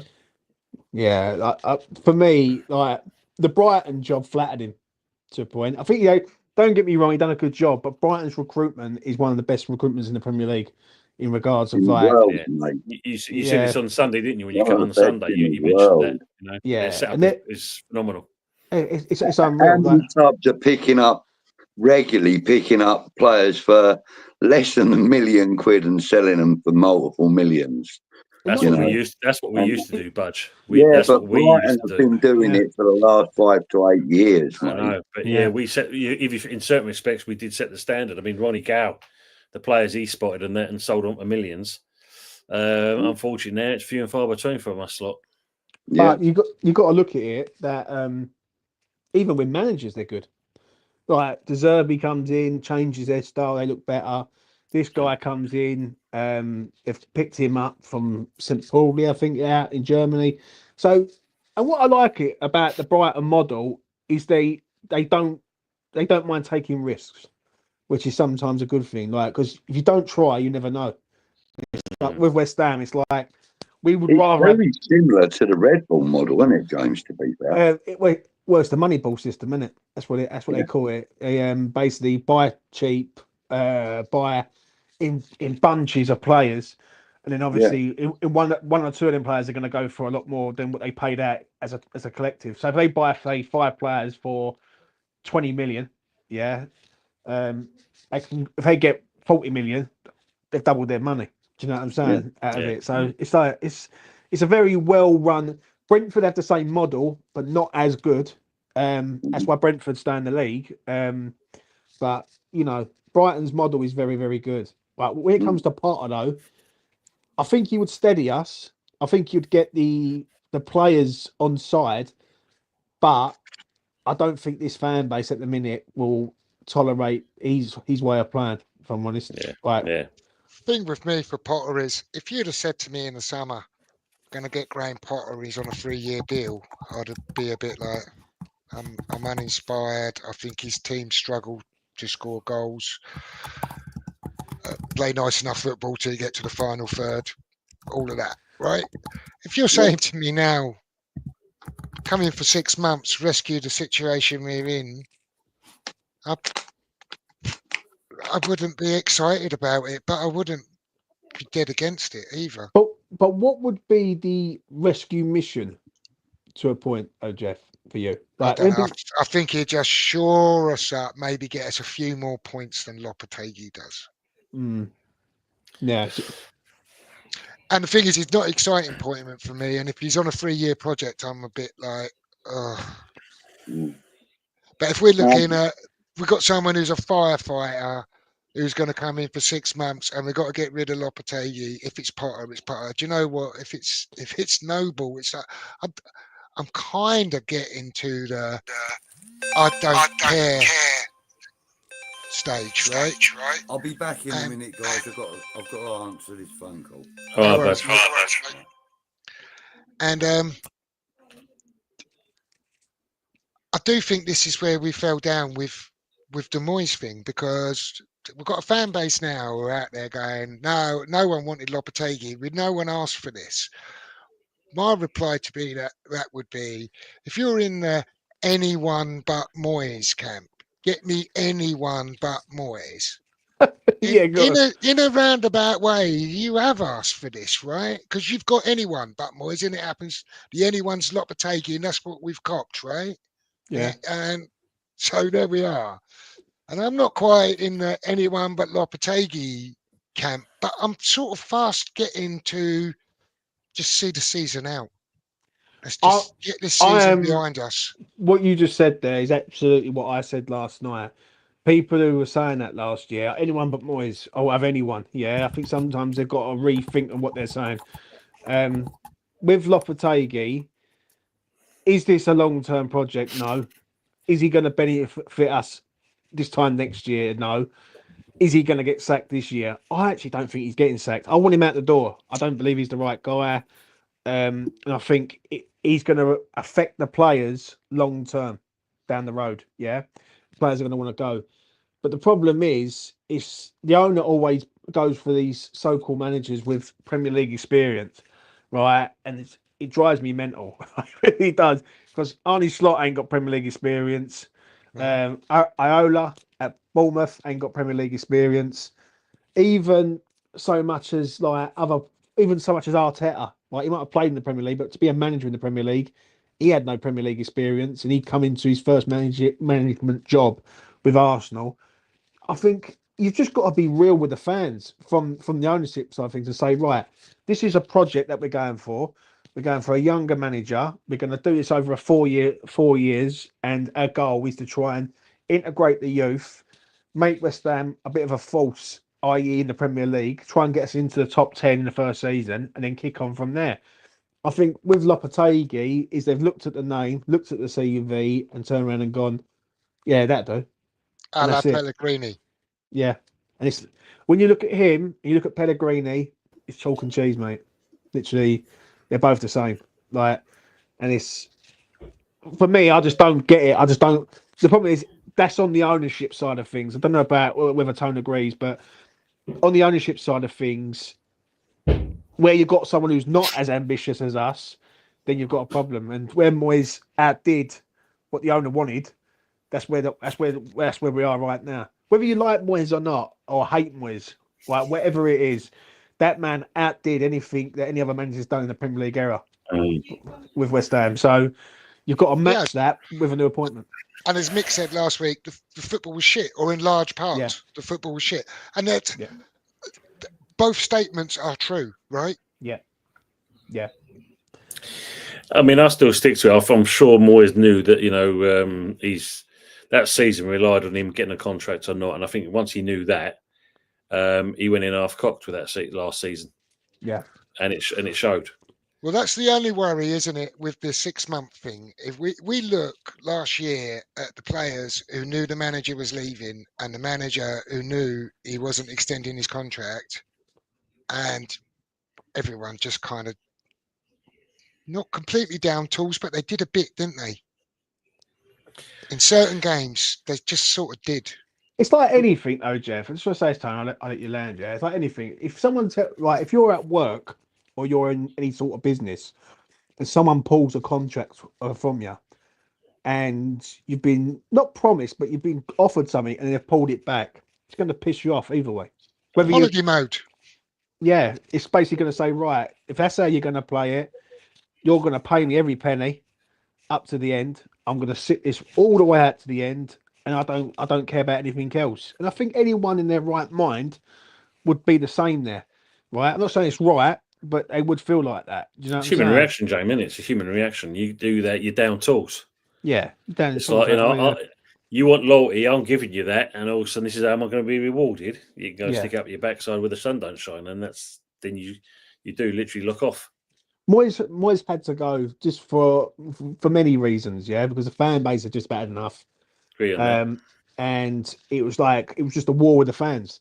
I don't know about you, Tone, but on E20 I was getting it, and I was like, I can't be dealing with this all the time. Like literally backwards and forwards, win a game, and then it's about Moyes, and even so much as so a bit like last night felt like that again. With Lopetegui, like, Yeah. I don't care about Lopetegui. I care about West Ham, and West Ham winning the game should mean more than anything. Do you know what I mean? Like the other side of stuff is different, and I do think I will say it. I do think people sort of believe something that wasn't going to come true. They believed that they was going to get this top manager. Stein was going to pick the manager, and it was all going to be hunky dory, and it was going to be amazing and all that. And they just forgot who owns the club. True on that. Before I answer that, Jeff Budge is in the green room, mate. He's ready to come back in. Oh, I didn't realise he'd gone out. I think, I mean, when you look at it, man, something going on here. The thing with that, The fan base soon the way, but you know, way Moyes was acting, the players are not going to respond so much. Fans see it, we all see it. But yeah, I'll agree with what you said. He did need to go.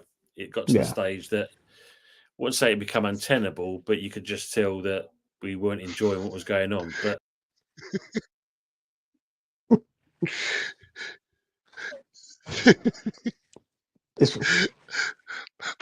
my computer's gone mad. My screen's zoomed up to max. I've got the pointer's going crazy. Can you carry on, guys? I hope I'm not doing anything. I can't get Budgie in a minute. Tone's disappeared. It's just me. Right, welcome to the boat. I can't do anything here in a minute. My pointer won't let me do anything. Right, let me see if I can. Oh, right. There's Budgie. Let's get him in. Is he in? Yeah, Budgie's in. It's all gone Pete on. It's that bloody freedom of speech, isn't it? It's that freedom of speech. I've been upgraded. Look, I'm in the top right-hand corner. So we know. Hold on, Jeff. I know he's being paid off now by Sully and that. All right, we know how you're cancelling people out. Did you get that? Walkers. Right. If you guys could do the chat, if any of you guys got control of the chat and your channels.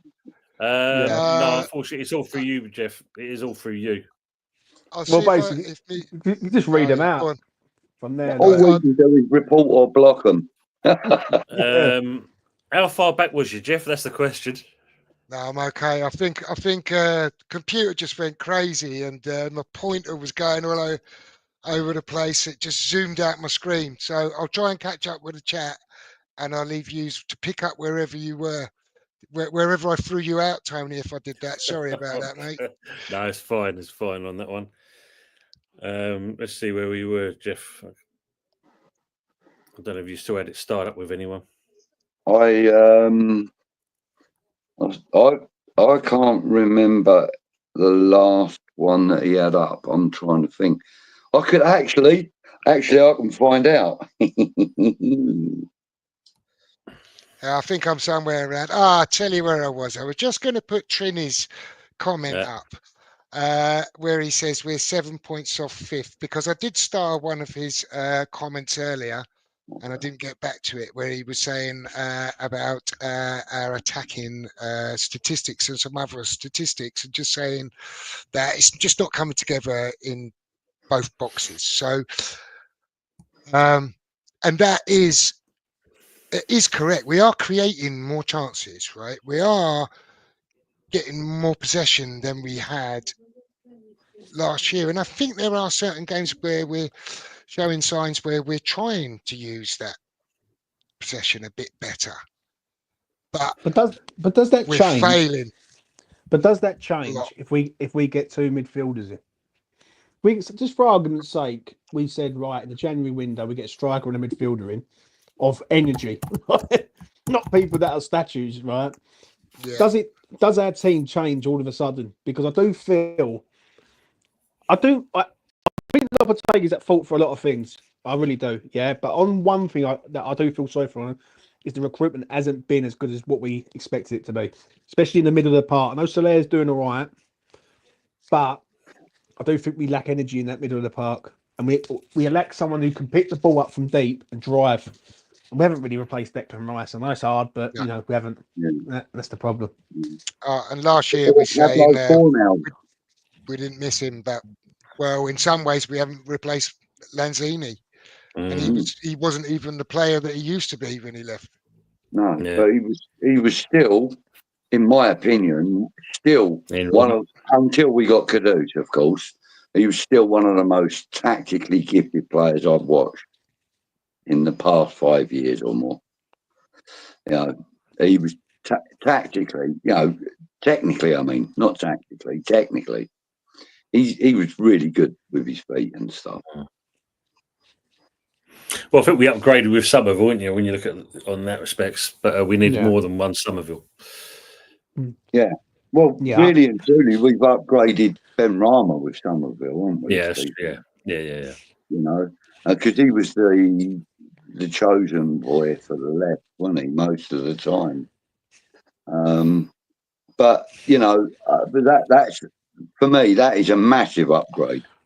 You know, but you know, we still haven't replaced that quick thinking, determined midfielder that we had in Pablo Fornals. I mean, like some of his through balls and stuff were, you know, they were at the drop of a bloody hat. You know, the ball would come to him so fast, and then he would like ping it over the top onto Bowen or someone to run onto. You know, he was so good at that. I really enjoyed watching that part of his game. And although we've got Paqueta that can do that, he doesn't do it regularly enough. You know, and as one of you guys mentioned earlier, it's not like the one-touch football we were used to from our sort of relatively small squad. We were getting quite a lot of one-touch football. It's now taking 2 and 3 touches and getting closed down too quickly now and stuff like that. Last night, I'm going to be honest. Last night, amount of times we was dillying on the ball, and you know, like you have a pass, like you get the ball and you think, right, lay it off now. Right, there's space there, and they'll take too long. Bowen done it once, could have done it once. I just think like I'm hoping, right, if he ain't getting the sack, Lopetegui, which if I was to say give a percentage of where I think he's going to get the sack, I'm probably about 60%, maybe 65%. I think he might get the sack. Yeah, I'm still not in that camp where I think he will though. Like I look at him and I just think, right, if he gets another result, he's staying here till January. Now, well, what do you do with him? My problem is if he does stay here, what happens next season? Because you have 1 year left, and then you got the Lopetegui out thing, and it just goes again. So I just hope in the January window, the owners go out and they put their hand in their pocket, because we need a centre forward now. We've obviously no Mikel at the club. Yeah, agree on that. What do you think? Go on, sorry, James. What do you think they're going to do with Mikel Antonio in regards of his contract? We saw what the club did with Ogbonna. We saw how they more or less manipulated Dawson into staying an extra year. We've seen before many times the extension of Creswell's contract, etc. That's my opinion. I think they'll extend it. They'll give him the opportunity to give us a chance to say goodbye to him properly. Even if it's only 10-minute spell in the last game of next season. I think the problem here, though, you know, when you think he's going to be 35 for a whole year for this recovery, then you've got to think in that period of time there's rehabilitation, any setbacks or anything like that. You're probably going to look at him at the age 36. You know, at least 18 months. So 36 years old. Yeah. Is he? You know, he's not going to be able to cut the mustard up top. That's for sure. There's two sides to it, isn't there? There's the sentimental side of it, where all of the things what you've just said, Budgie, about and it would be nice if they just gave him a contract and we can come on and see him say goodbye to me. And I mean, who could argue with the sentiment of that? And then there's the cold-hearted business decision of everything that you've just said, Tony, about it's a serious injury of a player of a certain age who's going to have a certain amount of recuperation. Is he going to be able to play to those levels and to the level that the sport demands? I think you're asking and really asking a lot of the guy. If there's even an expectation that he could achieve that, right? Yeah, I mean, but who knows, right? The Let's not fitness right is a there. level. That sounds a harsh, horrible thing. The guy's up in hospital, just had an operation, and we're talking about this. And from what I've just said, that sounds like I've written him off, and I think that's unfair. So, I think if the question's out there, I think it has to be considered, right? Yeah, but you have got to ask the question, though, mate. You have, because we just talked about Ogbonna, and Antonio's probably done said, exactly the same, Jeff. He's obviously questioning. He must think to himself. We all agree, and he's probably thinking exactly the same thing. Yeah, he's a very lucky boy. He's lucky to be alive. Ogbonna, and how many of us said we've got to stop doing this? All this sentiment, keeping players longer than they should do, and standing by. And I think it was an honourable thing to do to stand by Ogbonna the way the club did. Yeah. And if you look at the way that these snakes fucking operate for most of the time, it's amazing that they did, right? Yeah. I think there's a different way of looking at it with Ogbonna to Antonio, though. The reason being is with Ogbonna, that was a footballing injury. This is more psychological now. This is like, would he feel about how's he going to feel about getting behind the car again? That's another thing. Like, is he going to get like? And it's that's his third one, James. I think it'd be all right. I think that comes to exactly to the point that I was about to make, with the strength of the character involved. Right. Yeah. Now we all know that 2 years ago we were kind of calling Antonio without actually using the words, but we were basically calling him a sick note, that he was always getting injuries and this and that. And all of a sudden his mindset and, the people around him helped him, but he changed that around. Yeah. He was still getting knocked, but he was still there in the next game. We weren't expecting him to play, and he would be there on the starting lineup. And that's the strength of character. That's him fighting back to fitness. Now, I think something like this, we will really see the strength of Mikel Antonio's character. And I believe that Mikel Antonio will not take 18 months to get back on the grass. He's fit. The problem is it's a double compound fracture. They're not easy to heal. Yeah. One of those type injuries. I mean, as you said, I think the fitness is what's going to see him through, because he's a fit old guy. And the fact that, medical science is a lot better these days are so well advanced, that they can do wonderful things in surgery these days. Of course they can do. The problem is I've got to look at this from another side. Do you go with a Mikel Antonio on a play as you pay as you play basis, because basically his contract's running down now, right? An Andy Carroll payment, basically. Yeah, that's what we're talking about. Basically, yeah. Or do you sort of go down the other route and say, right, if you go down that route, then you're stopping us getting another striker at the club. Like it's very like it's heart over head. Like heart says you keep him here, you give him the send off that he deserves. I would think that if they kept Mikel Antonio on I don't know, what would you call it? A basic wage? Basically, pay as you play. I would say pay as you play, yeah. Pay as you play, yeah, because of the age group. I'd say, agree on that. But also, like while he's in recovery and that, give him a decent wage to keep him going and motivated and whatnot else, And you got to remember, like I said, the strength of character is going to be a massive part of his recovery. Of course, massive part. But I'll go with what Jeff knows. As we know, believes in his own mind that there isn't anyone better out there. He believes that. Well, that's every player, Budge. They have that same attitude. But I agree with what Jeff said. I mean, if you look at it, we've got to be more realistic and look at it from a business sense. We've got an aging player, and we're going to change the manager. The players you play approach. Yeah, but then he's only going to get both sides of that argument. Game, is he? He's not going to get full time. If he's going to pay as you play, he'll want to move on. Yeah. You know, because that'll be, if you look at it in certain respects, if you can't make it in the Premier But we're League, talking about his he'll contract drop down. ending in June, right? Yeah, 6 that's months, which is 7 months, isn't it? And Like so when you're talking about whatever, like he's not going to be playing anywhere in 6 months, right? Yeah, but what it is, No. the issue is, what do you do? Do you offer him a new deal? Yeah, So no, do that's you- the question. That's what I'm saying. He's Yeah. not going to say, oh, I get this deal, I'll go and play.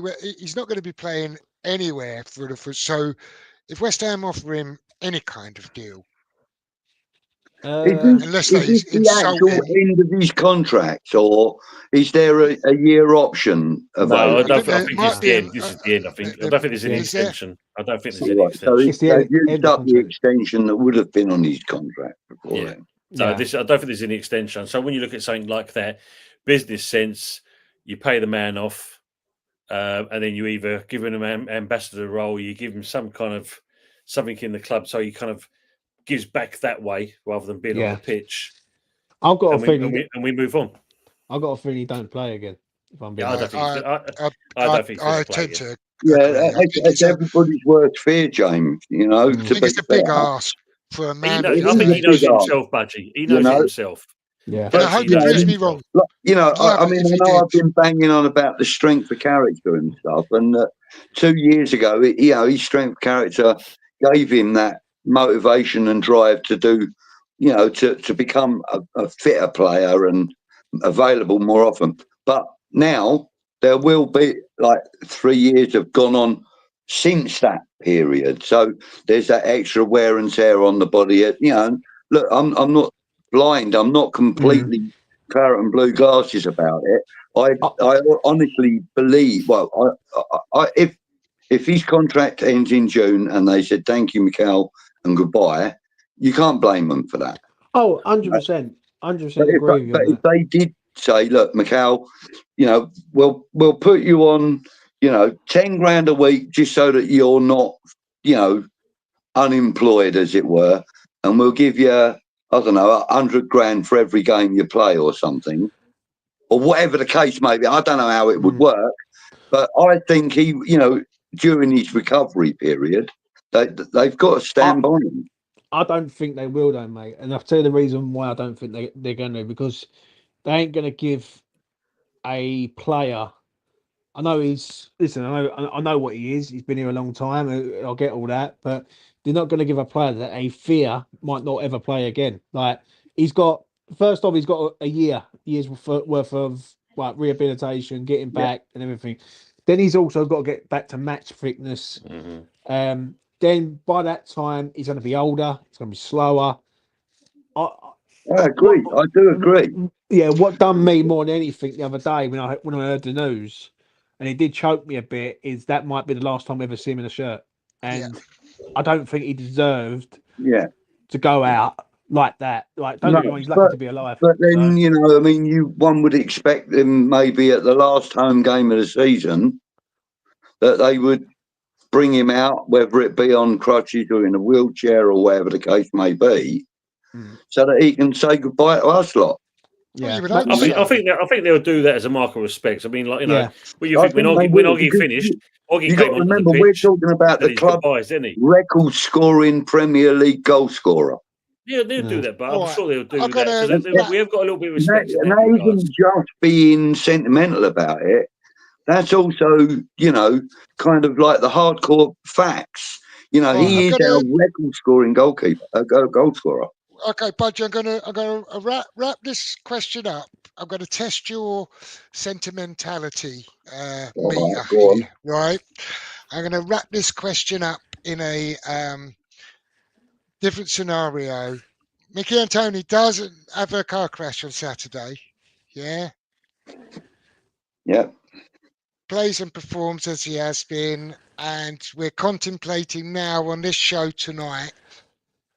Do you reckon we should renew Antonio's contract at the end of the season? Do you think we should keep him for another 2 years, 3 years? I think you'd be questioning. No, not 2 or 3 years. No, 2 or 3. not.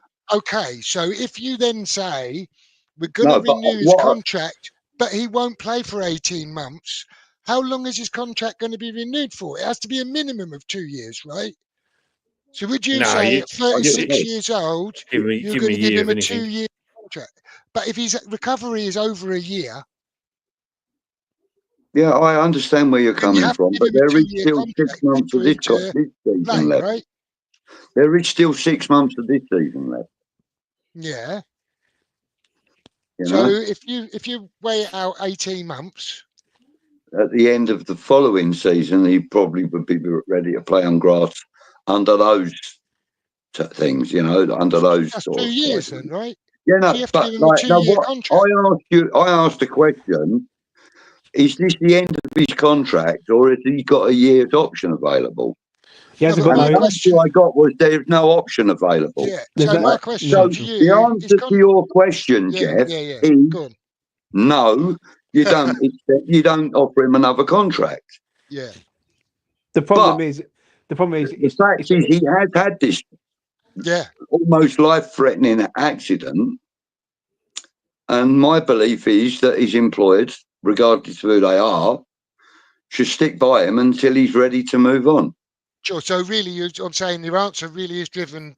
The sentiment is the big driver, rather than practicality in your answer. It's right? that and I understand responsibility. The only thing I will say on that, just to say this, is that he's got 6 months left. The contract was winding down. I get the sentiment. I really do. I don't think this club will take the risk on a player who has just had a near death, car crash, and basically wait for him. If he was 24 years old, I'd get it. Where he's 34, I think it's a completely different scenario altogether. Yeah, I think I think your heart is saying, listen, I'm with you, Budge. I think he deserves to go out as a hero at the club, right? And to be sort of have them games and, finish on a high. But on this one, I just don't think it's going to happen, mate. I really don't. I look at him and I think... No, I mean, you're probably right. He'll never kick a ball again competitively. It wouldn't surprise me if he went to the MLS. That's where I think he could Saudi or somewhere like that, maybe. Well, either that or he'll go down to the lower leagues, Championship, League One, League Two, where he can still cut the mustard. Yeah, he'll never kick a Premier League ball again. No. Yeah. I kind of understand that. I do understand that. But the thing is, and you're right, it was kind of driven by some sentimentality, but it's also, as I said, it's also driven by responsibility as well, Jeff. The club have got a responsibility to him, although the accident wasn't as a result of his profession. It was more travelling home from training, wasn't it? There's no loyalty in football, though, is there? From clubs, players, managers. So, and I get what you're saying, right? But I just believe that the club have got a responsibility to him. That's all. Oh, they'll definitely do that. I mean, we've done it before in the past, and I think even with Sullivan in charge, I mean, what was worrying first of all was that statement that come out. Thoughts and prayers with family, and you think, oh Jesus Christ. That's the first thing you think of. And then, of course, you start seeing the photos. Then you hear, obviously, he's been taken to hospital, etc. So that point he's okay, and he's stable, and then that reassures you even further. Yes, the club has got responsibility. He's employed by them. They've still got a duty of care. They're still paying his wages, but they've also got insurances. They've got a business to run, but they've also got insurances on that player as well. So if a player gets damaged, they're still going to get a payout because the insurance. What would their insurance be on a player like that with an injury like that? Because what it is, where it's not a footballing injury, is he more high risk to avoid? Do you know what I mean? He's more of a high risk at that stage because the age factor, recovery rate, and things like that. And the fact that it happened outside of a footballing scenario. It's still covered by the insurance, though. Even semi-pro players are covered by insurance by their club. You're covered for any things like that. Yeah, well, you do coaching and stuff, so you'd know more about that. Yeah, than so me. when you look at that side, they are covered in that respect. But at the same point, just like any business, if you're out of action for such a period of time, then you literally see your wages drop down by half, and then if it stays on for longer, then your wages drop down even further. And that's maybe where the club. Well, we know with our chairman, that's probably going to be the case. He's kind of thinking, another one off the books in a couple of months' time. Happy days. He's going to be in that position, but He's only in I 6 think months duty of anyway, care- isn't he? Unless they extend. Yeah. I mean, and I think the good thing about it, even if they don't renew, I like to think that what they'll do, they'll stick by him through this recovery rate and make sure he's okay. Yeah. Because as you said, he is our top And goal maybe, scorer. like you said, So there's offering that, an part. ambassadorial role or something. Something like that, once you know. his contract's run out, you know. What do you think he's going to do though? Do you think he will play again? 'Cause I don't think he does. He probably won't play for West Ham again. Do you think he plays But- professionally again? I don't know about Not Premier League level, that's for sure. Maybe the lower leagues, and as you said, maybe Saudi if he goes for a final payout, maybe obviously MLS. But you're a football player. That's been your profession all your life. That's all you virtually know. Apart from those that kind of go for a business, but that's it. And if you look at Antonio, the fact of when we brought in other strikers, especially Fulkrug, it was still the case of, I want to be there. Thank you very much. He's got to earn his crust. If he wants to take my spot, he's going to earn his, and he's still got that attitude. Yeah. I mean, he's seen off some big name signings, right? To his Yeah, credit. Absolutely. Yeah. I mean, there's also another scenario for Mikel Antonio at the end of the season as well. You know, does he, step out of the game completely as a player, and then go to Ghana and run his academy there? Because he's got an academy. He's having 3 pitches built with training facilities and all this, that, and the other over there. Yes, He's talking about extending out into like basically a scouting, come, coaching, come, educational system type thing. Will he go over there and oversee it personally? Who knows? I mean, we've speculated quite a lot here now and spent quite a lot of time on it as well. So there's a comment here from Trudge, actually, that I'd be interested to see what everyone thinks of. And he says, if you let top underperforming stars like Paqueta and Kudus stink up the place for months, keeping other honest pros out of the team, it's going to have an effect on discipline. What do you guys think of that comment? Do you broadly agree or disagree with Totally agree on it. I agree. I think Paqueta. People blame Moyes last year for the demise of Lucas Paqueta, but he's been shit for a year. Like it was the 17th of December. He was shit the first half when he came. Yeah, right. He was like the 17th of December last year was Wolves at home, 3-0 win. He got man of the match with 3 assists. He was very, very good. And basically, in the space of a year, he hasn't done a lot, really. He hasn't had a game where he's been a man of the match performance from what I remember. I really don't. Kudus, I think it's only recently he's been like this. I think it was only really last night. I think he's been effective in every game he's played up until. I think the Spurs game was the one where I stood him inside of Mo, where he's completely lost it, and he was just going into one. Obviously that has affected us because let's be honest, having him out for 5 games is like, where would we have been if we'd have had him in the side? Them results might have been a little bit different, maybe, but I don't know. I just think it's a collective, mate. If I'm honest, I think the players. I think the players don't really. Certain man in that side don't really care, and that's a bit of a problem for me. And there's a few comments here as well about Bowen and about Bowen being captain, and Matt says he's isn't a captain and he's too soft. And it's been kind of a bit of a debate for a few weeks, but you're starting to hear a bit more over the last few weeks, and you hear about him stepping in between Lopetegui and Todibo. and not sticking up for the manager in a degree to say he shouldn't be disrespected in that way. You see his reaction last night and the way he's starting to stand up a little bit more. I do think there is something in, for me, I was never happy with Bowen as a captain, more from a positional point of view on the pitch than anything else. Yeah. I think he's showing a bit more character over recent weeks, and I'll be interested to see what you growing guys think. into the role, isn't he?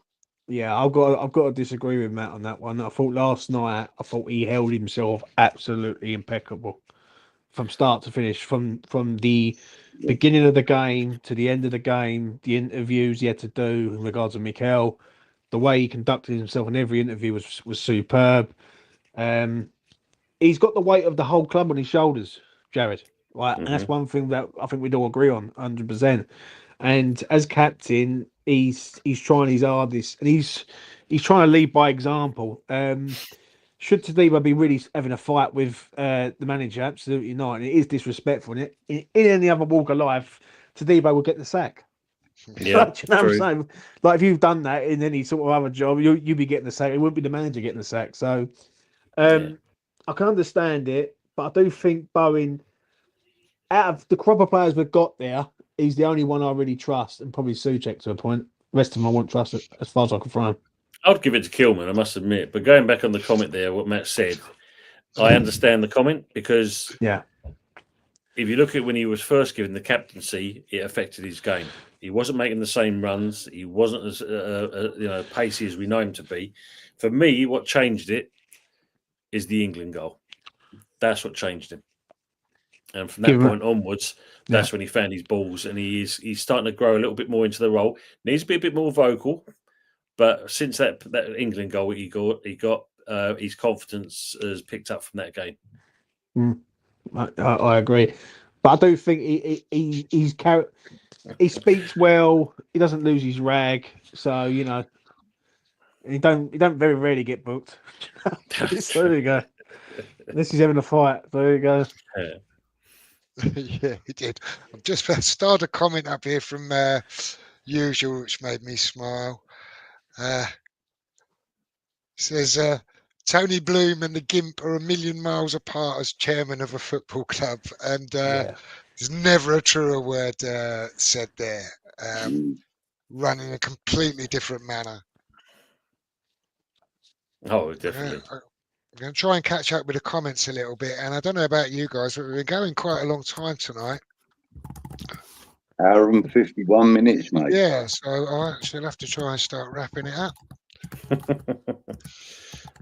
Good when you enjoy Steve says it's a good comment here from Steve as well.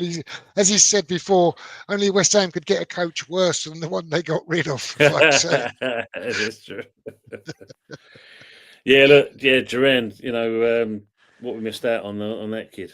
Jeez. That'd be interesting to see how that comes out in the future. Whether that was a Steiden fuck up or that was a Sullivan, I ain't gonna pay any more money. No, exactly. You know what I mean? So it all comes out in the end. Do you know what I'm saying? Yeah. The brilliant of West Ham worries me, right? When we talked. I see some chat earlier in the chat about Dilap, and then you look at Bournemouth, who we're going to play, who've picked up Evan Nilsson. You look at Wolves last night, who've picked up Strand Larsen, right? And we've got fucking Fulkrug, was our 30 million acquisition, right? And you just think,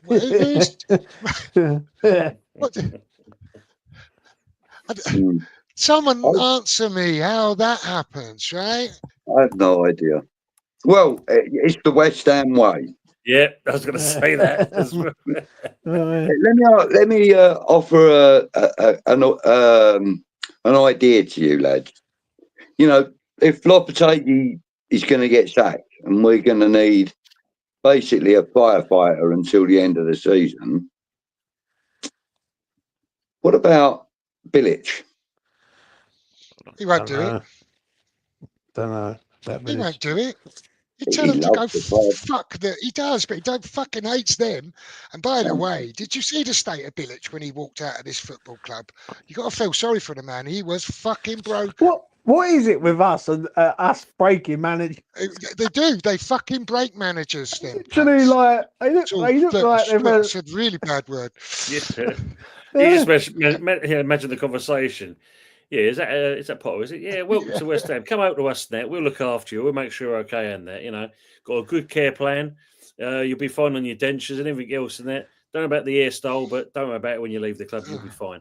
Yeah, it's just, like, I don't know about the striker front. Honestly, I really don't. I think the Krug one in the summer, I looked at it and I thought, God, what's going on here? Do you know what I'm saying? The way you're hunting Duran down for ages and then you just completely change profile, age, everything. That to me feels like a panic buy.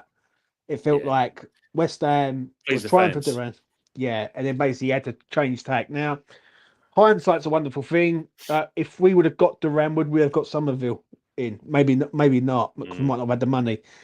But nevertheless, we should be hunting down a striker now. Evan Ferguson at Brighton's been mentioned. I don't think he's a bad player. On a loan deal, like to the end of the season. Now, Can someone explain to me how we get more loans? I don't know, Jeff. I don't know. I honestly don't. I just don't know. Is anyone on loan at West Ham currently right now other than Soler? I think he's the only one, isn't he? Because we bought 9 players and loaned him to make the 10. Tadebo's on loan. Oh yeah, Tito. So there's that as well. Yeah, so the two there. And Soler. Question here, I've got a real easy answer for that question, Trudge. Roy Hodgson. I'd rather have Roy Hodgson than Graham Potter. Honestly, I would. Neil Warnock. Yeah. I'd rather have Sam Allardyce back. Well, if you're going to go to the bottom of the barrel, let's go all the fucking way down to the bottom and grab fucking Neil Warnock out of it. Well, you were a double manager, didn't you? Roy Hodgson and Neil Warnock. Neil Warnock wheels Hodgson in on a wheelchair, brings him around to the. The problem is that when you think about it, we had 2 forwards that should have been a success here at the club, but Moyes and his system didn't adapt to them players. And we knew full well when they moved on that they suddenly scored goals for fun in the fact of Haller and Skamaka, But if we played 2 up top, we would have seen a different style and we would have seen more goals. And this is the problem. And since then, have we really signed a proper forward? You've got to think the only one, someone just mentioned his name there, and if it weren't for him getting injured and ending his career, Dean Ashton would have been the best forward we would have had in the club, I'd say. Yeah, I think we had signed good players. Like Canute back in the day was a good striker. He is a good one as well. Pasako. Jeffro, he was underrated. Do you know what I'm saying? Yeah, very underrated.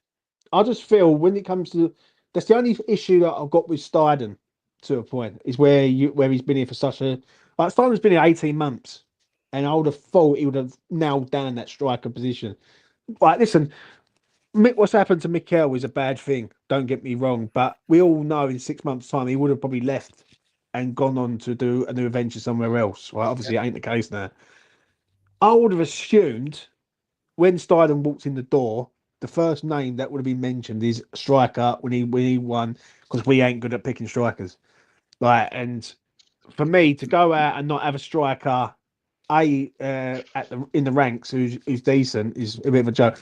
The thing is with Krug, we don't know how good Krug is, so it's hard to slag him off, isn't it? Do you know what I mean? We just don't know. So we saw a glimpse of that when he came off the Leicester game, because you think he got that goal, could have got a second. Yeah. And he not being He's funny, had about an hour, hasn't he?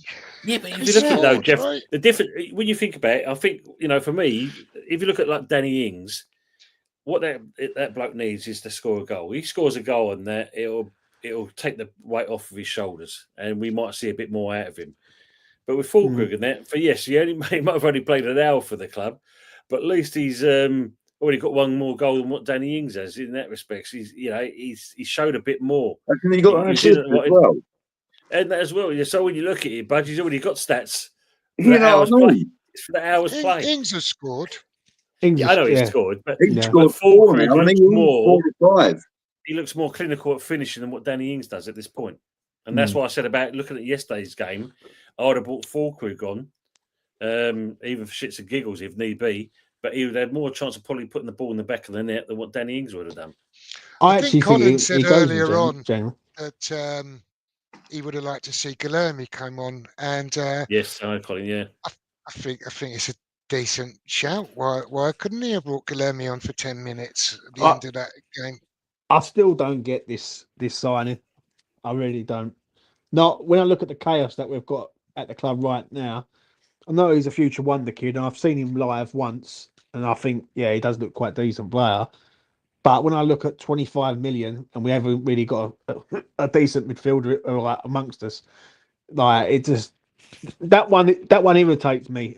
Like, it really does, because you know what, we're not even playing him. But what is Luis Guilherme really learning from West Ham at the minute? Getting splinters in his backside, I say at Well, this that's stage. His eyes are working. That's about I'll it. tell you exactly what he's learning. He's learning this.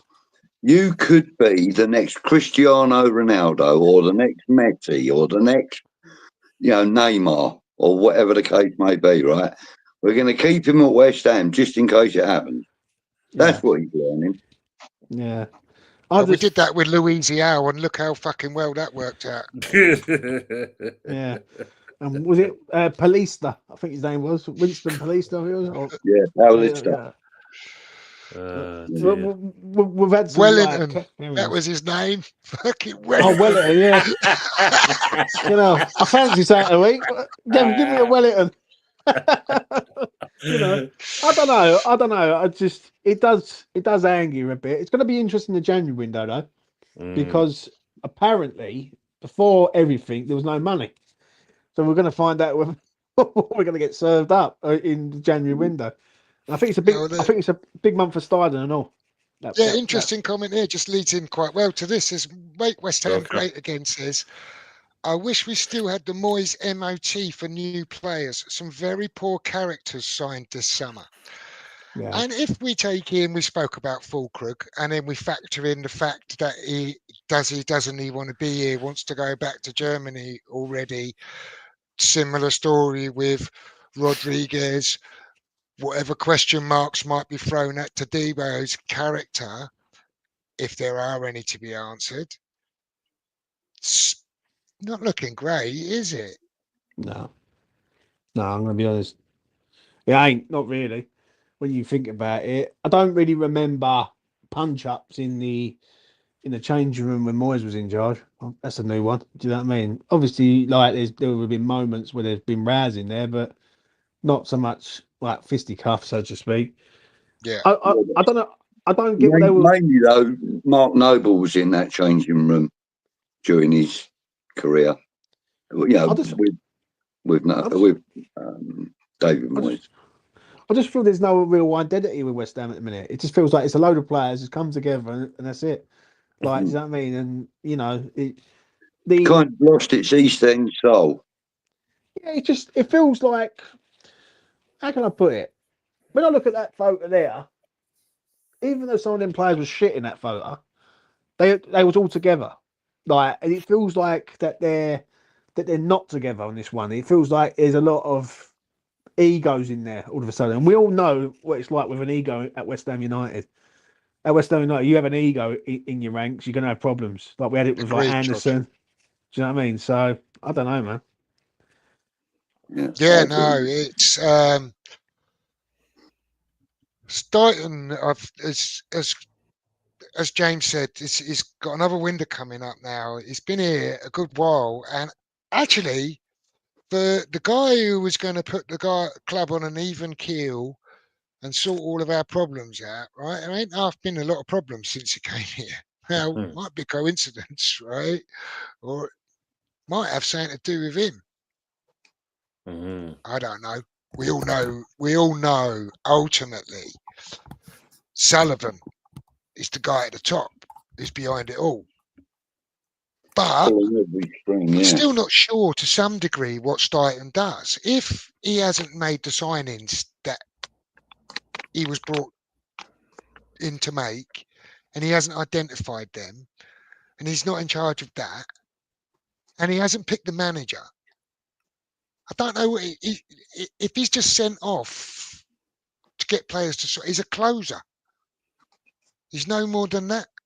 Yeah, he's a fixer. That's if it is the case. We don't know. Obviously, If that's the case, but we hear all the these picture stories, that's don't being we? painted, that's what he boils down to. As director of football's a really fancy title for someone who's not doing that role at all, right? Just going and closing every deal. But he seems to be, when you think about it, as I always Which he said does before, brilliantly, by the way. he does. You know, Yeah, he jumps on that jet plane. He's Yeah. bringing someone back when he gets on that plane. You see that photo. There's always someone coming back with him, and that regardless of what they're like. But yeah, he does close the deal. So no doubt he's one of those that can sell, snow to the Arabs, as they say, and make millions out of it. Yeah. Yeah. I don't know if I'm ever going to get down to the bottom of this chat. I'm going to have to miss a few out while they're chatting away. Yeah, for the people in the chat, thanks for hanging around with us and that. Appreciate all the comments. Yeah, sorry about the glitch earlier on. My pointer went crazy, so I don't know what happened there. Yeah, thanks obviously, harping back to to the Antonio thing. Make West Ham great again says can't be sentimental on 90k a week for Antonio, 35 years old, get him fit and send him to the USA or Saudi. I think the thing is, as we said, I don't think he's going to be fit before his contract ends, really. Yeah. Ian says, anyone else feel a bit sorry for Loppy?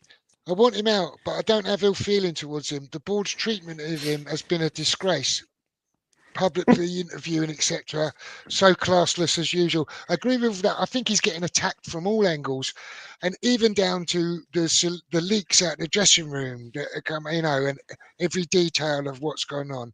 Stighton using whatever his mouthpieces are. So Sully doing this. I think it's pretty disgraceful, and if they should just get rid of him, right? Do the fucking decent thing. Stop manoeuvring around him and making his life intolerable.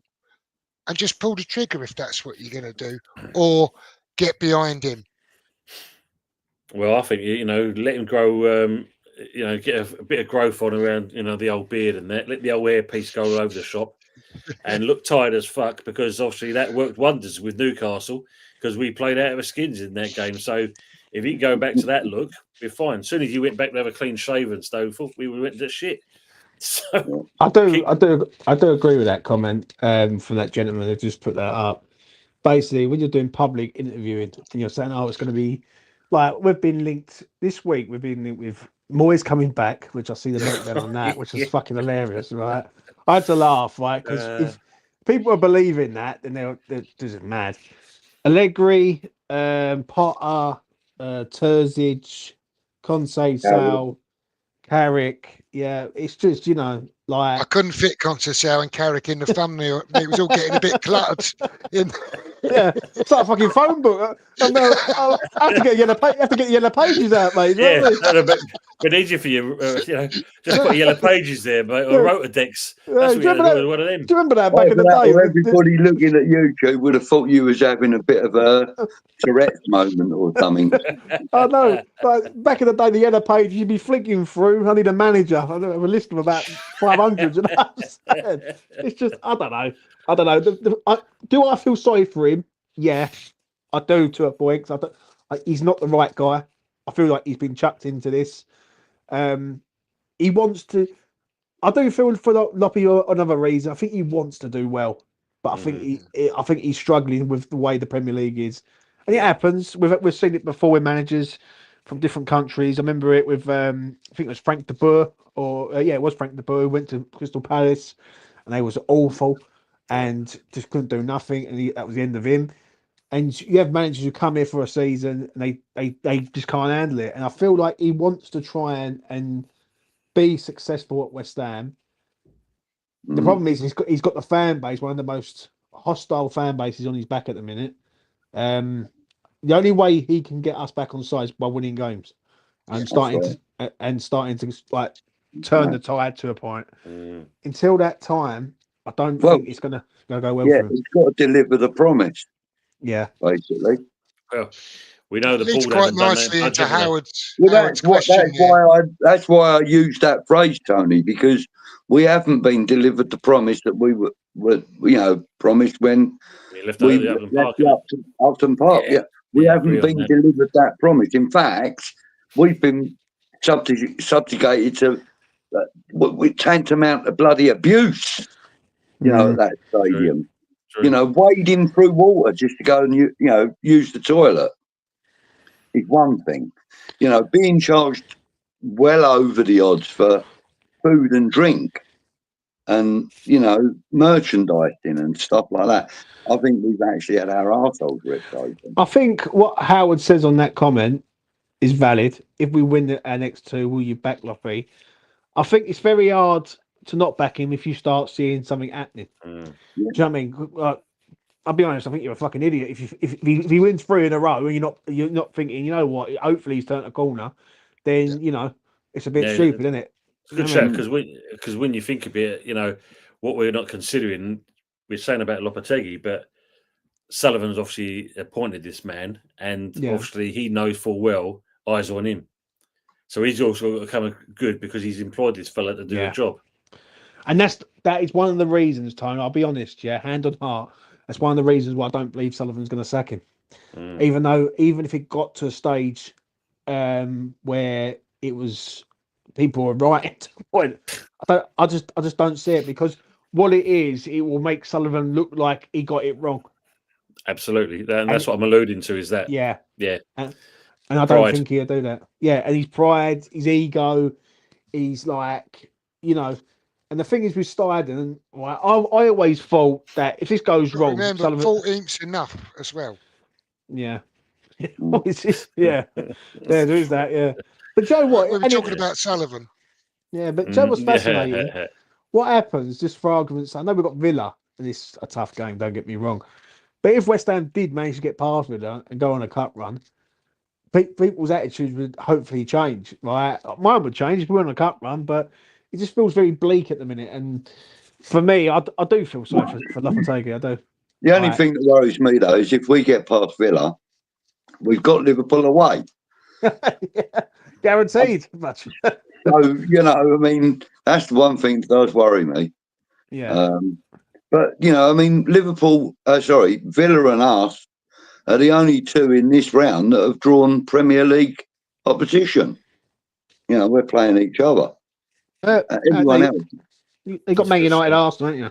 Oh, yeah. Sorry, yes, yeah. Yeah, Man United, Arsenal, and also, Oh, yeah, sorry. It was only one of two all Premier League ties. That's it, yeah. The thing is, it's just... I think that there is, there's something to be said for a good cup run, because it does make you feel good. I must admit. We've not at the moment. Nothing has been better for any of us as West Ham fans than the Europa Conference League run. That was incredible for every one of us. So we've got to better that now. Really, if we're going to do that, we've got to better that. We've got to win the FA Cup, or we've got to go and qualify for the Europa Cup again, and then we've got to go and win that to better that. How long that's going to take, who knows? It took us 43 years, was it? Yeah, 43 years. When Lopetegui was appointed in the summer, we all did our what do we think is acceptable next year and what are our expectations. Yeah. I said that I thought that he would probably have to finish at least 9th because of the way that the fan base was, and that's what Moyes achieved, and it wasn't good enough, right? But my expectations were that we'd probably finish somewhere around 12th, and that if we finished 12th and won a cup, I'd actually be happy with that, right? I think everyone was. I still hold that if we finish 12th and win, the difference is I have diminishing belief in the idea of even a cup run, never mind winning one at the moment. What it is. When we done it at the start of the season, me and the boys on E20, yeah, my words were West Ham have to be looking to finish in the top 10. West Ham finish 10th, I can accept that. New season, new manager, integrating players in. The way the league is currently right now, I'm mad what I'm about to say, but it could be done. Like if we get back to back results and we start, say we win like 2-3 games on the trot, it's a completely different ball game then. Because things like West Ham win a game, lose a game, draw a game, and then we're back to struggling again, and then we win a game and it's like repeat. I think you've only got to get a few results together, and it's a completely different scenario, right? Really. I mean, but with the current culture of the club, though, James, do you not also think that not having Antonio available might be detrimental to the results that we're going to get? I don't know, mate. Really, if I'm honest, it might. It could go another way. It could GM up. It could go That's another way. the way I look at it as well. I think you saw how the players reacted yesterday in that when they scored them goals and that, what it meant to show Antonio, like we love you, brother, you're one of us, and all this kind of stuff. And I think that's the mentality I think they'd like to carry into the next game and the next game after that. But I'm not being funny or anything, but as much as we all love Mikel Antonio, using him for motivation to win games is going to run very thin very quickly. Well, of course. Oh yeah, great, yeah. Of course. I think the main thing is, once you get a result under the belt, and I go with what James just said earlier, and I've always said, I call it the Lopetegui algorithm. That win-loss. We can't survive on that scenario. No. Yeah. But if we can get a back-to-back win straight away, that lifts your confidence up. Yes, you see a different atmosphere with the players. You see a better kind of work ethic in the training sessions, which then you like to see translate onto the pitch. And then from there, we start seeing a bit more style of play. We see a bit more identity, and we can then start, progressing as a. But would you say though, Tone? Would you say that the style of play is better though now, even though it ain't right, and the midfield shit, and they've got fullbacks bombing on, and we're out of position? Would you say that we look more better now than last season? No, in that respects, I'll be honest with you. The reason why I say that is because the fact that he keeps changing this team week in, week out. I agree with him this, yeah. When you look at this side of things, that's where we've been struggling. Yeah, I completely agree. I think the one thing that Lopetegui hadn't adjusted to was, and Budgie's mentioned it before, because we do the counter with Moyes, unfortunately, the player's mindset is still that kind of way, yet his way is something completely different. But to say the last couple of games, there has been a slight difference. I think Lopetegui himself has learnt from this. He's either looked back at last season's videos and realised how we used to play, because there has been a slight difference. I still feel there's no identity in what the formation is or the style of football, but there is a slight and a very optimistic window that we're seeing some change. Do you think that changes in the January window? Because if West Ham are ambitious, and we've seen it so many times over the years, right, over the last, say, 3-4 years, especially when Moyes was here, if we are, let's say, 14th, but we're only sort of 6 points off of 6, because this league's quite tight at the minute, like it really is. I would expect them to go out and go, right, let's fire some money at this and sort out that midfield, get a centre forward at the club. It's very hard to go and pinpoint a centre forward right now. Yeah, because we'll end up with somebody like Sterling on loan. Great signing. Yeah, well, I think into answer to what you just said there, I think that what you're looking at is this: the two scenarios, the one that could have been and the one we are at now. Yeah. If Antonio wasn't injured, then we'll get the same old rinse and repeat. Well, we did try to buy these players, but unfortunately, we just couldn't get it over the line. Now Antonio's injured, I think it forces the club to sit up and think, because as we know, Fulkrug and Ings, they're not exactly the youngest of players. If one of them gets injured, we're then relying on one person. So we need a backup somewhere along the line. So I think it forces the club to get someone in. Yeah. Well, he's got a knock, you may have seen, yeah, and this is the thing, you know. Fulkrug's just back from his Achilles injury. How long are either of them going to? Maybe they both last till the end of the season, but they could be both out in the next 2 games as well. That's how fragile we are. Yeah, exactly. I agree on that. Darren's asking, we obviously need a new striker in January, and we're kind of talking about it now. And he's saying he's heard we might get Evan Ferguson on loan. And who would we like to get? Well, we sort of spoke about the question marks for me is how do we get another loan player? We're allowed 4 loans a season, right? And only 2 at any one time. And we have those 2 loans. So we could make Tadebo's loan permanent, right? If he wanted it. But that costs 35 million quid, right? Yeah, but there's no Premier League loans in that though, is there? They're foreign loans. So Premier League one, I think we're free to do. So you could do that. So we can do that. Yeah, we can do that. Well, it is. I think it's 4 loans altogether. Yeah, and I think it's 2. If only 2 at any one time is the rule says. I think it's 2 European and 2 domestic. I think. Okay. Well, I might have that wrong, but in which case that would explain some of the people when they're talking about loans, because I've been hearing some of this stuff and it's been a question mark in the back of my head, and I'm thinking, I don't know if we can do that. But maybe because obviously, look at the Antonio situation. It could be the fact that the Premier League, say as a compensation side of things, we'll allow this one, maybe just 1 extra. What happens if another player? What happens if another club loses a player for a season through injury? Then they say, "Oh yeah, you've lost a player out of your squad. You can have a special dispensation because you've lost your happens all the. I know the exceptional circumstances, but in terms of the Premier League, they're saying you've got a player that's not available to you through injury, right? I suppose you got to. Don't know if they made the special rule or not. Possibly. I mean, I suppose in that respect, Jeff, they've got to be fair and true, haven't they? If they do it for one, they've got to do it for all. Yeah.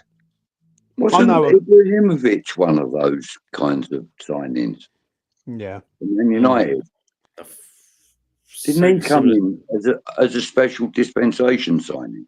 I think it was. What was the circumstances of that? Yeah. Mm. I'm gonna have to find out what Ivan Toney's up to. Sadly, get him over here. I mean, he's the guy. Get on the blower. Yeah, get on the blower. Ivan, do you fancy it? Or Colton Cole. Get hold of him. Yeah. Get him back. Any of them will do. Like, we need someone, don't we? So. Get him in a pair of boots. I was just sitting here thinking, who's a centre forward who could come to the club in sort of January window, especially in the Premier League? Because usually there's like players out there. Like when we signed Jesse Lingard, that was a good one. Do you know what? I might be mad what I'm about to say, but I'd even put a little cheeky loan bid in for Rashford. Like I really would. I would try and go for that, and see if they, because obviously he's not having a great time now. Quite a lot of baggage with him, though. To be fair, James. Well, we know a guy. Lingard, right? Yeah, we know a guy who had a lot of baggage and dance moves, and he danced around Stratford. So who knows? Who knows? Like, I'm glad we're not scouts. That's what I'm going to say. You know what I mean? Yeah. Right. Well, I don't know if I'm going to make it down to the bottom of the chat, but we've been on like nearly 2.5 hours now, so I really am going to have to call it for this evening. And no worries, Jeff. I thank you guys for coming on and joining me and making it a good show. And thanks to everyone in the chat for joining me. And if I haven't got to your comment, do apologise. And I'll try and catch up with you all next week. There was someone asking for the channel details out there in the chat earlier. So if everyone wants to shout out their channel and anyone wants to go and visit and give them a sub and a like on their channel, carry on, guys, and I'll let you say good evening, and I'll wrap it up. Go on, James. You might as well go first, mate. You're first round. around the table. Don't worry about coming to me. I'm fine. You know who I am. Do you know what I mean? I'm fine, mate. I've got my crew. I'm good. So each one his own TV. There you go. Well done, mate. I'll go next week. So you can always find me here on a Tuesday night. Well, not always, but most Tuesdays. You can find me every Thursday on Early Doors Football. Wrong way. That way. Early Doors Football TV. On a Thursday night at 8 o'clock, we do that. On a Wednesday night, I do at about 10 o'clock, we do the Old School Hammers, Kieran and I on West Ham Network. And occasionally we're putting stuff out on Green Street Elite's my own channel. Over to you, Tom. Thank you very much, Jeff, as they say. Two Jeffs. So Early Doors Football TV, you can find me tomorrow night with the Arsenal guy and the Man United guy who's crying into his chocolate milk on the good, the bad and the ugly. As Budgie said, Thursday, we've got the West Ham review. James has been on. Jeff, he's still waiting for you to come in, son. We need your input in there as well. And Budgie's going to be doing on Green Street Elites tomorrow night, which I recommended, is George Parish. So that should be good to see that one. And then back on the Sunday night is the Sunday Night Takeaway show. And you'll find me coming onto Jeff's channel every now and then. And also I popped it in the James channel a few times when he's in more of complimenting happier moods. Anyone's welcome on E20, mate. I have them all on. You know, I don't know, mate. When I see you renting the road, I thought, fuck that shit. I ain't coming on with that. so listen, mate. I'm as placid as they come, but Sullivan fucking winds me up. And that's what I'm going to say. But you scare me when you're angry, James. That's what. Listen, mate. I come bearing gifts. I'm getting rid of mugs for Christmas. You know what I mean? So there you go. Anyone wants a mug? I'm your guy. Do you know? You know what I mean? Mugs away. So yeah. You know what I mean? All are welcome at E20's own TV. That's what I say. Right, okay, guys. Well, that's me. I'd like to thank you for coming on. Hopefully you could join me again next week, some week soon. You're always welcome. And once again, thanks to everyone in the chat. And until next week, come on, you irons. Come on, boys. Come on. To the country boys,